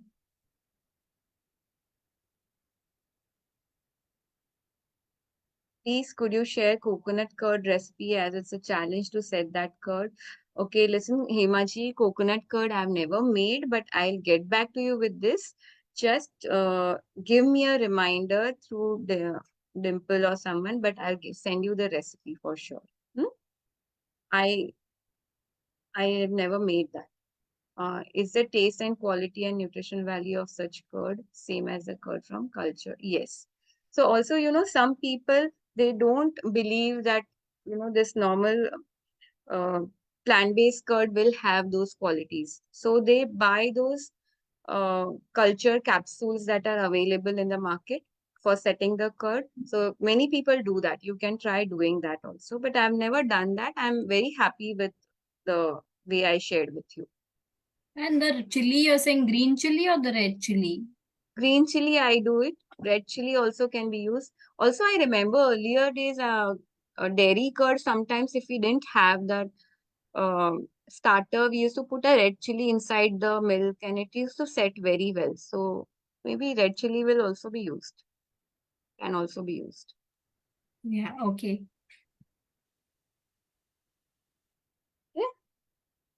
So let's move ahead. And curd, again, I know it is very important. Many of the many people are used to having curd on a daily basis, the chash and curd. So yes, someone is unmuted. Please mute yourself. if you're making chash with peanut rice curd, peanut can be a little overwhelming. Even peanut curd can be a little overwhelming with taste. You need to mask it with some flavor. For example, if you're eating just like that, make it into a raita. Add some flavors to it. Maybe add some mint or add some chilies or jeera. So you won't taste that peanut majorly. Also, for while making the buttermilk, I do add some chilies and curry pattas to this jeera, to the buttermilk, so that there's not an overwhelm of peanut in the taste. Okay, sounds very interesting. Sonia says, thank you. Okay, just wondering if the sudden change in diet by increasing the intake of nuts spike the potassium. Okay, Sonia, when I say increase in nuts, I'm saying not more than 10 nuts in a day. Yeah, peanuts are not nuts. Peanuts are legumes. Nuts are almonds, cashews, pistachios, walnuts. These are nuts. Peanuts are just legumes. You can have them as per your wish. Maybe maybe 1 cup. See, when you're roasting the peanuts, you'll be able to have more. If you have raw peanuts, you won't be able to have more. So don't worry about that. Okay. So now let's move ahead. Fresh chilies or dried chilies? Yes, fresh chilies work well. Even dried chilies work well, I'm sure. Just remember that when you're removing the crown of the chilies, don't wash after removing. The bacteria is inside the crown of the chili. So if you wash it, bacteria will go away. So first wash your chilies and then remove the crown and put it in the milk. Let's get on to the next one. Butter. Butter you're very fond of. So let's start with makhan. I know my father is very fond of makhan, and my sister and my daughter, they are very fond of makhan. So what is a makhan alternative? So when you're making coconut milk, just make that coconut milk and keep it in the fridge. Try to have a broader mouth of that vessel. And when you keep it in the fridge, there'll be some part that will come up. Now, once that comes up, put it in the freezer. Within 1 hour, that upper part will solidify. So that will be your butter. You can use it as makhan with your khajur or on your parathas or even on your rotis, wherever you wish to. So that is white makhan for us. It's again high in fat and no fiber. So make it a treat, not every day. And other than that, coconut butter is the ghee replacement. You take the desiccated coconut that is available. Komal, sorry. आप थोड़ा Yes. you may want to switch to Hindi a little bit. Thank you for reminding. So shall I talk about makhan again? Makhan फिर से बताऊं? I think हाँ अच्छा रहेगा I think. तो सफेद मक्खन जो आप खाते हैं खजूर के साथ या पराठों के साथ, तो कोकोनट मिल्क लेना है, कोकोनट मिल्क बनाना है घर पे, फिर उसको फ्रिज में रखना है. फ्रिज में रखोगे तो ऊपर थोड़ा सा ऐसे ऊपर थिक आ जाएगा, नीचे पानी रह जाएगा. फिर उसको ऐसे ही उठा के फ्रीजर में रख देना है. जब फ्रीजर में रखोगे तो ऊपर का जो थिक है ना, वो सॉलिडिफाई हो जाएगा, कड़क हो जाएगा. उसको निकाल के वो आपका मक्खन हो गया, सफेद मक्खन. तो उसको आप खा सकते हो पराठों के साथ या जैसे भी खाना है. इतना ध्यान रखना कि उसमें फाइबर नहीं होता है और वो हाई फैट होता है, तो वंस इन अ वाइल आप खाना, रेगुलर नहीं खाना है. अब आते हैं कोकोनट बटर पे, जो है मक्खन, सॉरी जो है अपना घी. तो ये जो कैसे बनाना है, डेसिकेटेड कोकोनट, सूखा कोकोनट का जो पाउडर आता है, प्रेफरेबली ऑर्गेनिक लेना, क्योंकि नॉन ऑर्गेनिक में काफी बार तेल निकाल के बनाते हैं ये पाउडर. तो ऑर्गेनिक मैं pure and sure brand use करती हूँ. आप कौन सा भी ऑर्गेनिक डेसिकेटेड कोकोनट यूज कर सकते हो. से छोटे मिक्सर ग्राइंडर में पूरा ऊपर तक भरना है और ब्लेंड करते जाना है. इतना ब्लेंड करना है कि इसमें फोटो में दिखाया गया ना, इतना लिक्विड हो जाए. तो ये हमारा कोकोनट बटर बन गया, जो हमारा घी रिप्लेसमेंट हो गया. और ये जो बटर है, ये आप फ्रिज के बाहर रख सकते हैं, 3 महीने चलेगा. 3 महीने तक बिल्कुल खराब नहीं होगा. जस्ट रिमेम्बर कि इसे डायरेक्ट गरम नहीं करना है। जैसे हम घी गरम किया और हमने तड़का मार दिया, नो। कोई भी फैट अगर आप गरम करते हो, एक टेम्परेचर के बियॉन्ड अगर वो गरम होता है तो वो बहुत ही सैचुरेटेड फैट होता है और बहुत ही हानिकारक हो जाता है। सो हमें कोई भी फैट एक्चुअली गरम नहीं करना चाहिए। तो ये बटर हम जब यूज करेंगे, 1, रोटी के ऊपर जब रोटी नीचे आती है तब लगा सकते हैं। 2, अगर आप पराठा थेपला बना रहे हो तो आटे में ही डाल दीजिए। तो आटे में ही डाल दीजिए, तो आपको ऊपर से घी या तेल लगाने की बिल्कुल जरूरत नहीं पड़ेगी। और अगर हलवा बना रहे हो तो हलवे में नॉर्मली जब मैं हलवा बनाती हूँ तो मैं डेसिकेटेड कोकोनट के साथ सेंक लेती हूँ आटा, और फिर जब पूरा सेंक लेते हैं, फिर उसमें जब दूध या पानी डालते हैं, फिर तभी थोड़ा सा कोकोनट बटर डाल देती हूँ और मिक्स कर देती हूँ। तो that is how you can do it. और दाल और सब्जी जब बन जाती है, दाल में स्पेशली घी डलता है, राइट। जब मैं ऑयल फ्री दाल बना लेती हूँ, उसके बाद उसमें मैं 1 चम्मच कोकोनट बटर डाल देती हूँ, तो वो फ्लेवर आ जाता है। So that is how you use any buttress. कोई भी फैट्स आपको गरम नहीं करने हैं डायरेक्ट। फिर ना, दूसरा बटर, पीनट बटर अगेन बहुत ज्यादा यूज होता है मेरे घर पे, specially with sandwiches, with parathas, with bhajiya. Oil free bhajiya भी हम बनाते हैं पीनट बटर से, कोकोनट बटर से। सो कोई भी और बटर हम कैसे बनाते हैं, peanut butter, nut butter, seed butter, कोई भी बटर आपको पहले रोस्ट करना है। आपके नट्स या सीड्स अच्छे से रोस्ट हो जाए, फिर उसको ठंडा होने रखना है। ठंडा हो गया, फिर उसको छोटे मिक्सी जार में ऊपर तक भरना है। ब्लेंड कीजिए, वो पहले पाउडर बनेगा। ज्यादा ब्लेंड कीजिए, वो स्टिकी पाउडर बनेगा। उससे ज्यादा ब्लेंड कीजिए, वो और स्टिकी हो जाएगा, क्योंकि वो सीड्स और नट्स में ऑलरेडी तेल है। ओके। तो और उसको ब्लेंड करते जाना है, करते जाना है, और जैसे ब्लेंड करते हैं तो हीट भी जनरेट होती है, तो वो अच्छे से जैसे फोटो में दिखाया गया है ऐसे बटर बनता है। और जस्ट रिमेम्बर, आपका ब्लेंडर 900 वॉट से ज्यादा है तो इजीली बन जाएगा, आपको ब्रेक्स कम लेने पड़ेंगे। अदरवाइज आप बटर बना रहे हैं तो बीच में हर 2 मिनट पे आपके मिक्सर को ब्रेक भी दीजिए, अगर आपका मिक्सर इतना हाई स्पीड नहीं है तो। ठीक है। एंड कोकोनट बटर, पीनट, ये सब बटर्स मैं रेगुलरली घर पे बनाती हूँ। ये बटर्स मैं केक्स में यूज करती हूँ, लड्डूस में यूज करती हूँ, पराठा, भजिया सब में यूज करती हूँ। कोकोनट बटर तो मेरा घी है, सब इंडियन स्वीट्स में भी यूज होता है। तो ये सब बटर्स फ्रिज के बाहर रहेंगे, एयर टाइट डब्बे में, कांच के बॉटल्स में रखिए, और 2 से 3 महीने तक रहेंगे, अगर आपके नट्स और सीड्स फ्रेश हैं तो। अगर नट्स और सीड्स पुराने हैं तो आपको जल्दी यूज करना है। Okay. Any questions with buttress?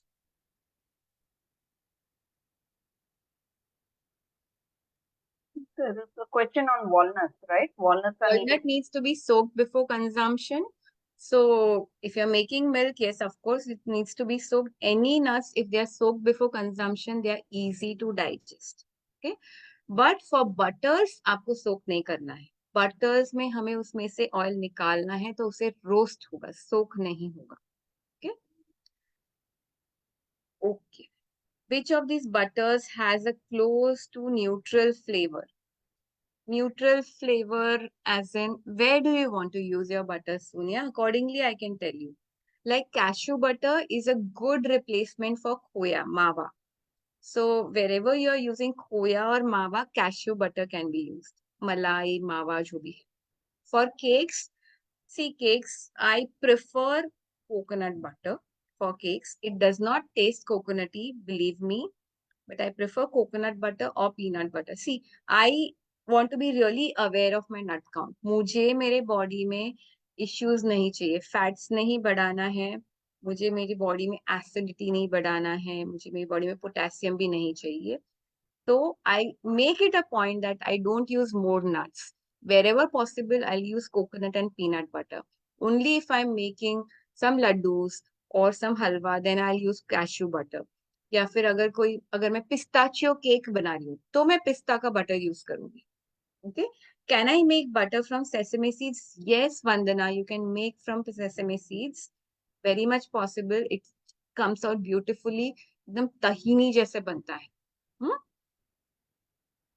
और पीनट बटर मेरी डॉटर के लिए जब मैं बनाती हूँ तो पीनट बटर में थोड़े डेट्स और कोको पाउडर भी डाल देती हूँ, चॉकलेट पीनट बटर बन जाता है। हेजलनट बटर में भी आप ये कर सकते हो, डेट्स और ककाओ पाउडर डाल दो, आपका वो बन जाएगा चॉकलेट हेजलनट, क्या what do you call that, hazelnuts का जो आता है ना butter, okay I forgot the name, I am sorry, I will get back maybe if I remember. Kids are crazy about that. The chocolate spread. ठीक है. Okay, let's move ahead. Nutella. Thank you. Thank you, Sonia. So Nutella भी घर पे बना सकते हो. Roast your hazelnuts. I generally roast hazelnuts and cashews together very well. Either you can roast on a pan or you can roast in the oven.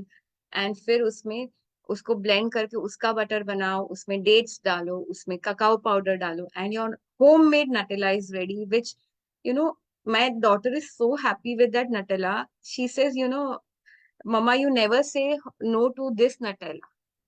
And I love it. Bahar ka Nutella, I tell her, please, it's not good for your health. I can't force her, but I tell her it's not good for health. But घर का Nutella, they can have as much as she wants. And she loves it the most because मैं उसको breakfast में भी वो Nutella देती हूँ घर का, which is very healthy. Paneer, I'll come to Mona, just wait. Okay, let's move ahead. Paneer. Paneer का substitute is tofu, soy milk का टोफू भी बनता है, which is readily available. Organic tofu is also available. We are lucky in India, we don't have GMO soy beans, right? So वो हमें मिल जाता है. चिक पीस का पनीर भी बन सकता है.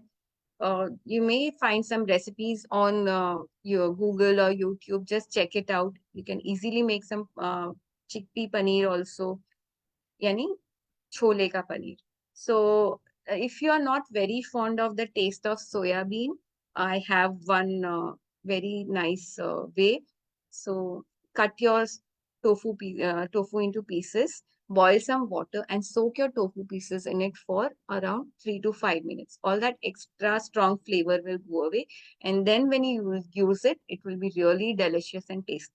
Also, again, tofu is something where fiber is removed. So just remember that you don't have it every day. Roz nahi khana hai. Once in a while, it's perfectly okay. Once or twice in a week is perfectly okay. So this is tofu palak that one of our friends made at Sharan, and it is delicious, believe me. Okay, let's move ahead. Cheese. चीज का substitute क्या है? Cashew चीज. चीज जो बाहर से आता है, my mother-in-law also does not eat cheese from outside, though she is having milk. She is not yet turned vegan, but cheese she will not have from outside. She's like, I don't know ये कैसे बनाया है, कैसे smell आ रही है. But when I make cashew cheese, she loves it. How to make cashew cheese? Cashew cheese is a treat. It is a lot of cashews, so you won't have on daily basis. Once in a while is okay. Remember your nut count thing. You soak your cashews overnight or at least for 2 to 3 hours. Not more than that. More than that, not needed. 2 to 3 hours. Soak your cashews, remove that water. Blend your cashews to a very smooth paste with little water. And then remove that mixer in a glass bottle. If you have a cashew mix of about 1 cup, then take a bigger bottle. And then keep it half covered in one corner for 7 to 8 hours. Okay. And then you will see it ferments. It rises. It rises to the top of the bottle. And there's a faint sour smell, and your cheese is ready. Nothing more than that. You keep that bottle in the fridge. It will last for 8 days. Whenever you need your cheese, scoop it out, add some salt, some seasoning, some bell peppers, and you can put it on your pizza. You can add some cheese to your pasta, and you're easy, good to go. So easy, and you know what is going into your cheese. So my mother-in-law, pizza, pasta, she'll eat plant-based only because she knows what is going into this cheese, right? Now let's move ahead. And can you repeat that in Hindi? Sorry. हाँ, sorry, cashew cheese in Hindi. So आपको काजू भिगोने हैं, at least 2 से 3 घंटे भिगोने हैं। उसके बाद वो पानी निकाल के उसको ब्लेंड करना है, थोड़ा सा पानी डाल के ब्लेंड कीजिए, थिक पेस्ट बनना चाहिए। थिक पेस्ट कैसा होगा, उत्तपा का होता है ना बैटर, एकदम थिक बैटर, वैसे बैटर होगा। थिक पेस्ट बनाइए, फिर उसको कांच के बॉटल में रखिए। कांच का बॉटल एकदम पेस्ट जितना नहीं होना चाहिए, कांच का बॉटल बड़ा होना चाहिए, उसमें आधे तक ही अपना पेस्ट आना चाहिए, ज्यादा नहीं। फिर उसको आधा कवर करना है, जैसे हवा आने जाने देनी है और उसको एक कोने में रख देना है। 6 से 8 घंटे के बाद वो राइस हो जाएगा, उसमें एयर बबल्स, एयर पॉकेट्स आ जाएंगे, वो जो आधा है वो पौना या पूरा भर जाएगा और उसमें माइल्ड खट्टा स्मेल भी आएगा। So that is your cashew चीज। इसको आप फ्रिज में रख सकते हैं, जब भी चाहिए 2 चम्मच निकाला, उसमें सॉल्ट डाला, मिक्स्ड हर्ब्स डाला, चिली फ्लेक्स डाला और कैप्सिकम, बेल पेपर्स डाला, मिक्स करो, आपके पिज्जा पे लगा के बेक करो, आपके पास्ता में डालो, टोस्ट में लगाओ, आप ये चीज खा सकते हैं। Very easy and very healthy also. Just remember, रोज नहीं खाना है, बहुत सारे नट्स है इसमें, और भी बहुत चीज के रेसिपी आपको यहाँ वेबसाइट पे मिल जाएंगे। डेयरी ऑल्टरनेटिव सेक्शन में आप देखेंगे ना, तो आपको ये बहुत सारे चीज के ऑप्शन मिल जाएंगे। दूसरे चीज जैसे ब्लॉक चीज जो आप ग्रेट कर सकते हो, वो भी मिल जाएगा यहाँ पे। फिर सब्जियों से चीज कैसे बना सकते हो, वो भी मिल जाएगा उसी में आपको। So that you can find here. Okay, so now let's move ahead. So तो दिन में हम क्या क्या खाएंगे? सुबह चाय आप ले सकते हो सोय मिल्क से, या आलमंड मिल्क, या कोकोनट मिल्क, या कैशू मिल्क। ओट मिल्क सबसे बेस्ट है, पी मिल्क भी अच्छा है, so that you can go for. I have green smoothies every day in the morning. That is my morning tea. फिर हर south Indian food is normally plant based, एक curd rice को छोड़ के सब कुछ प्लांट बेस्ड है। Normally अपना खाना भी प्लांट बेस्ड है, अगर आप उसमें घी और दही नहीं यूज करते हो तो, एंड वो बहुत इजीली पॉसिबल है। तो ऐसा नहीं है कि आपको बहुत चेंज करना है, माइल्ड थोड़ा ध्यान रखना है, कहाँ दूध नहीं डालना है।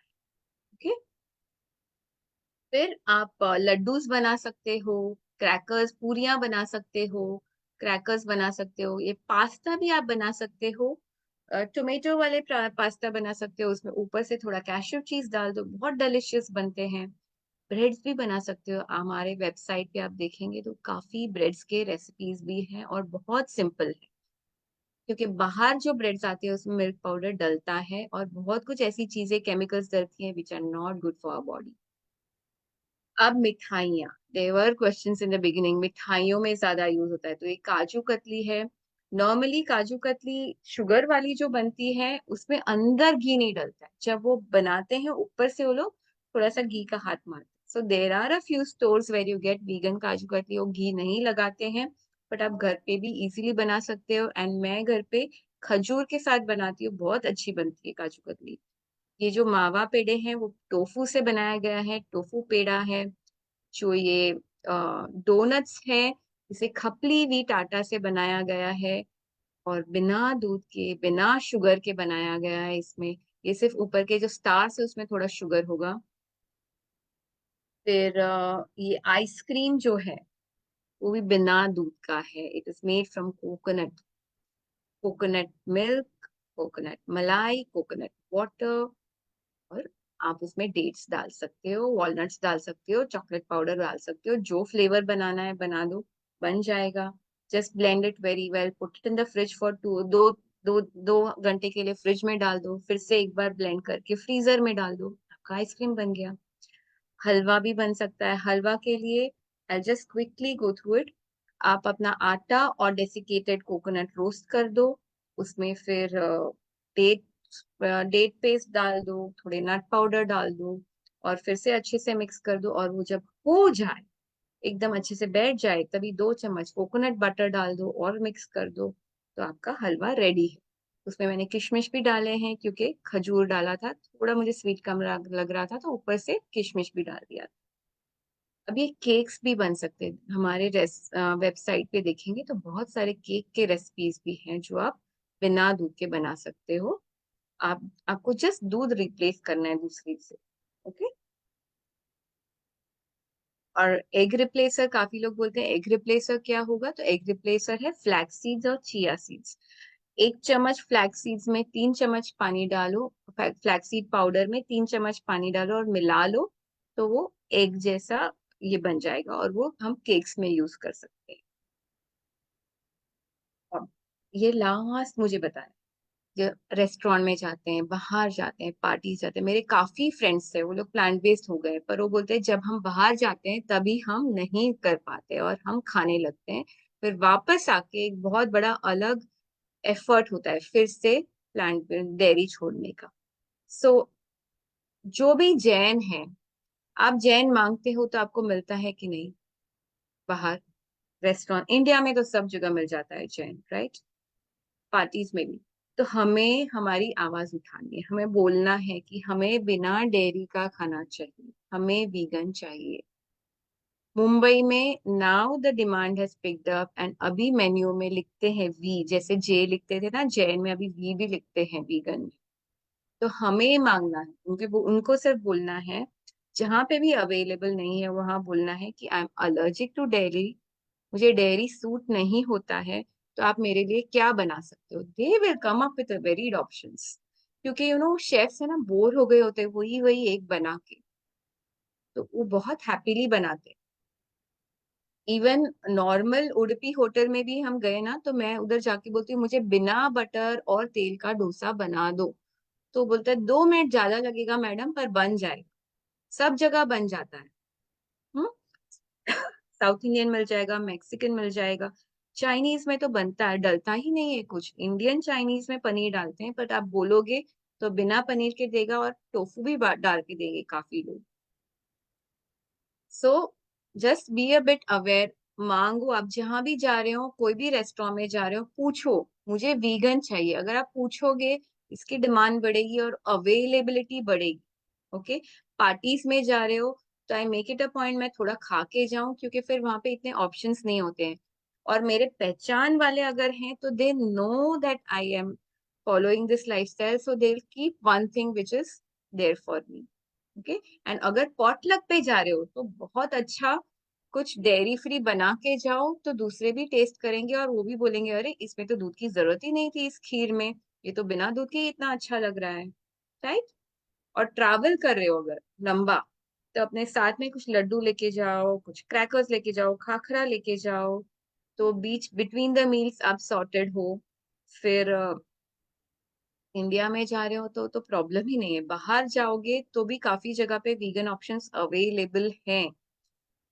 और आप है ना ये ओट मिल्क, पी मिल्क के पैकेट्स भी लेके जा सकते हो साथ में। अगर आपको चाय पीनी है just give them that packet and इससे बना दो। मैं एक पैकेट कैरी करती हूँ ओट मिल्क का जनरली। कॉफी कहीं पे कोई बाहर गए, normally I don't have coffee, पर अगर ट्रैवल कर रहे हैं शाम को कहीं मन किया तो I just give them this and tell them इससे मुझे कॉफी बना के दो, right. What is more important for me? My health, my purpose, which is environment, animals, violence, right? So my purpose is more important for me, and that is why I am vegan. I am plant-based for my health, for environment, and for animals. And I invite you to at least start with 1 or 2 days a week and then move ahead. Wherever you need support, I'm there to help you. I can support you. You can connect with me and we'll take it from there. The recipes are there. More than 900 recipes are there on our website. Sab bina doodh ke. So you can always follow that. Thank you so much. Excellent. Thank you so much, Komal ji. Yes. Any I know question? we have asked, या हमने question बीच में भी लिए हैं बहुत सारे, but फिर भी किसी को कोई भी क्वेश्चंस रहे तो दे कैन अनम्यूट। अभी तो सारे हमने सबको अनम्यूट कर दिया है वैसे। I unmute have कर one direct question to me. How to make oat milk at home? So same, you soak the oats. Remember कि आप वो instant oats नहीं ले रहे हो. Instant oats में ज्यादा न्यूट्रिशन नहीं होता है, मैदे जैसा ही होता है. Whole rolled oats ले रहे हो, उसको सोक करो और ब्लेंड कर दो। होल रोल्ड ओट्स तो 2 घंटे में सोक हो जाते हैं और ब्लेंड करना है, दैट्स इट। अगर आप सोक करना भूल गए हैं तो गर्म पानी में सोक करो, 15 मिनट में सोक हो जाएगा, ठीक है। और टोफू के लिए any ready-made brands you suggest for? और टोफू के लिए ऑर्गेनिक में मुर्गिन्स एक है, और प्लांट समथिंग, प्लांट कुछ तो है, वो मैं लेती हूँ। This is the first. Yeah, can you share that later? I'll share it with you, yes. Yeah. Okay. Dimple, can you please make a note what all I have to share? Yes, yes, I have. Yeah. Thank you. Everybody, आप यदि कोई question Yes. कोई comment करना चाहते हो तो you can raise your hand and we will call out your name.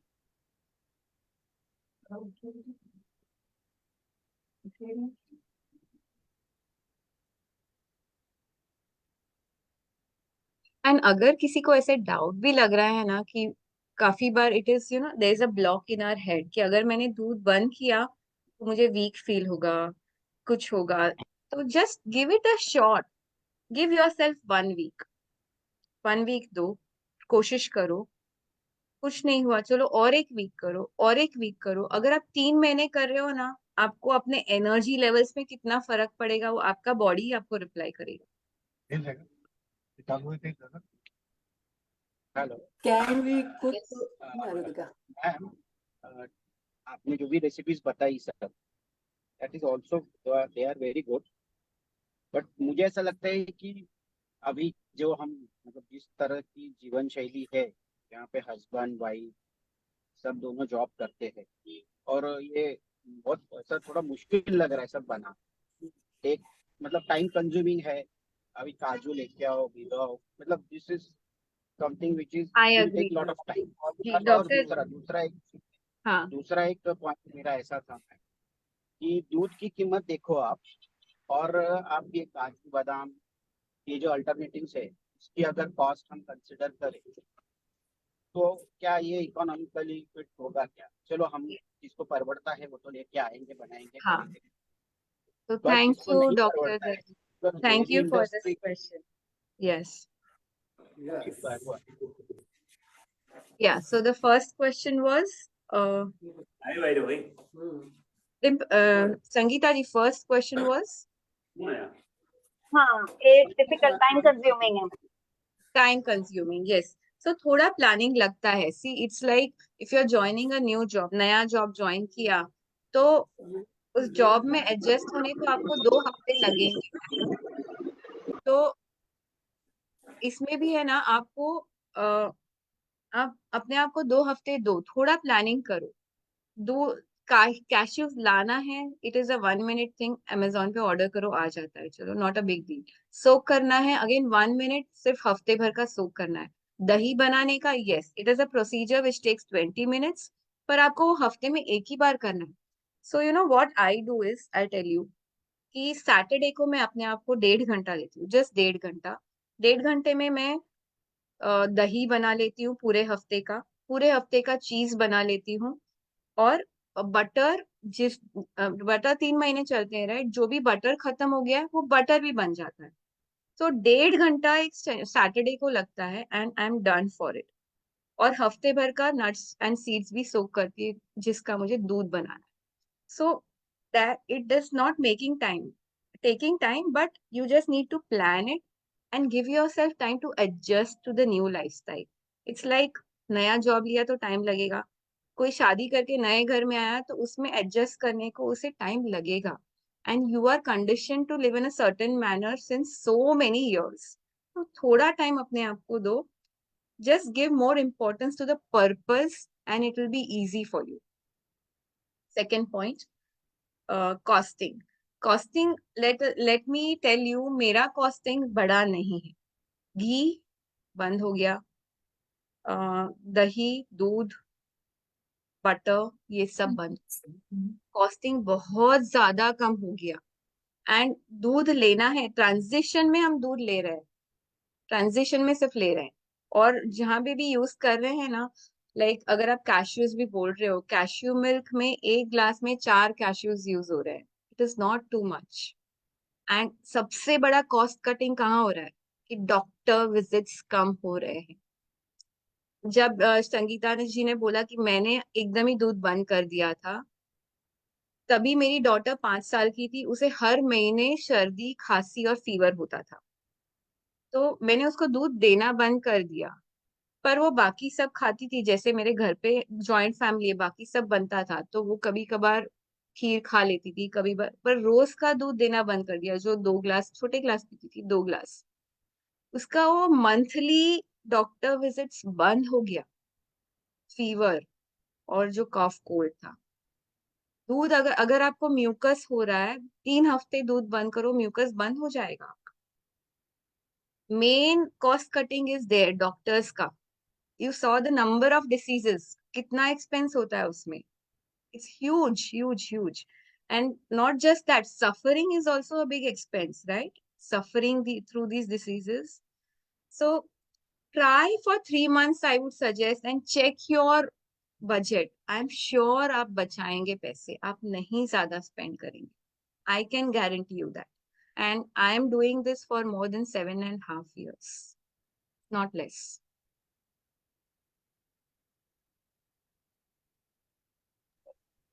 हाँ, there's a question. Chat पे एक question है कि is coconut milk very high in saturated fat? Coconut milk is high in fats, I agree, Jay Shah. And also the fiber is removed. So not every day, नहीं. Once in a while आप coconut milk ले सकते हो, रोज नहीं लेना है. रोज लेने के लिए अगर आपको दूध चाहिए, have oat milk. Has soy is also oat milk है, peas milk है, almond milk अगर घर पे बना रहे हो तो ले सकते हो. Any other seed milk. So basically, one of our cancer patients, she cannot have nuts. She's gotten used to seed milk.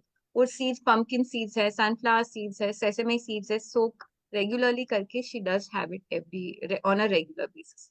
Don't strain it. Very important.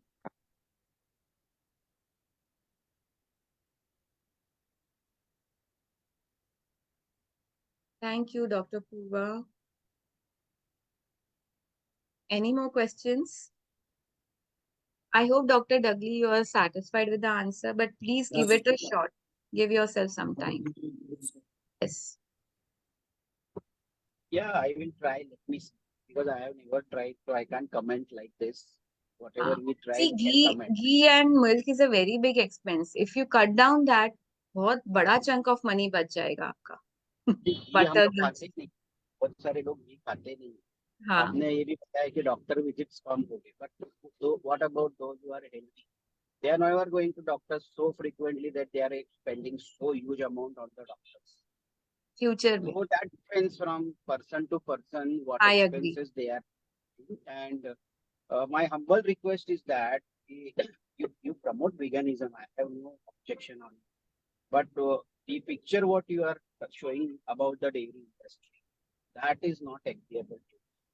That mastitis cow milk is sold, or bacteria, toxins, hormones, they can remain in the. See, in India अभी एक कृषि प्रधान देश है और dairy बहुत बड़ी industry है The और huge बहुत सारे industry. फार्मर्स जो है उनका ये सोल सोर्स ऑफ इनकम, तो सडनली हम उसको बंद नहीं कर सकते. और एग्रीकल्चर मेरे साथ में अभी ये जो आपका लेक्चर जो टॉक था उसके लिए हमारे vice chancellor of Maharashtra animal and fisheries science university is also listening. तो sir would you like it's okay. So आप थोड़ा सा उसको साइंटिफिक बेस देंगे तो अच्छा है कि मास्टाइटिस का जो दूध है वो कभी भी मार्केट में नहीं जाता है, उसको टेस्ट करते हैं डेयरी फार्म्स. बिकॉज अगर Do you really think these people are testing the milk and selling? Do you really think that, Dr. Dudley? Yes, madam, it is compulsory now. And oxytocin का जो आपने बताया ना, oxytocin is banned in dairy industry. Yes, still it is very much prevailing. Still it is very much. Why do you think listen, Dr. Dudley, why do you think a cow can give milk for 1 whole year when the child is not drinking milk? It is just not possible without any external madam medicine. आपको breed के बारे में, गांव की breeds के बारे में, अलग अलग जातियों के बारे में अगर मालूम होगी तो उनका जो लैक्टेशन पीरियड है that is 280 to 300 days. Naturally ही गाय 10 महीने तक दूध देती है नेचुरली। अगर आप नहीं निकालेंगे उसका दूध तो उसको मास्टाइटिस, तो उसके आंचल खराब हो जाएगी। ऐसा नहीं है कि दूध निकालने से, और दूध हम आज आज ये मतलब 2 4 5 सालों से पी रहे हैं, ऐसा श्री कृष्ण के टाइम से दूध का इम्पोर्टेंट।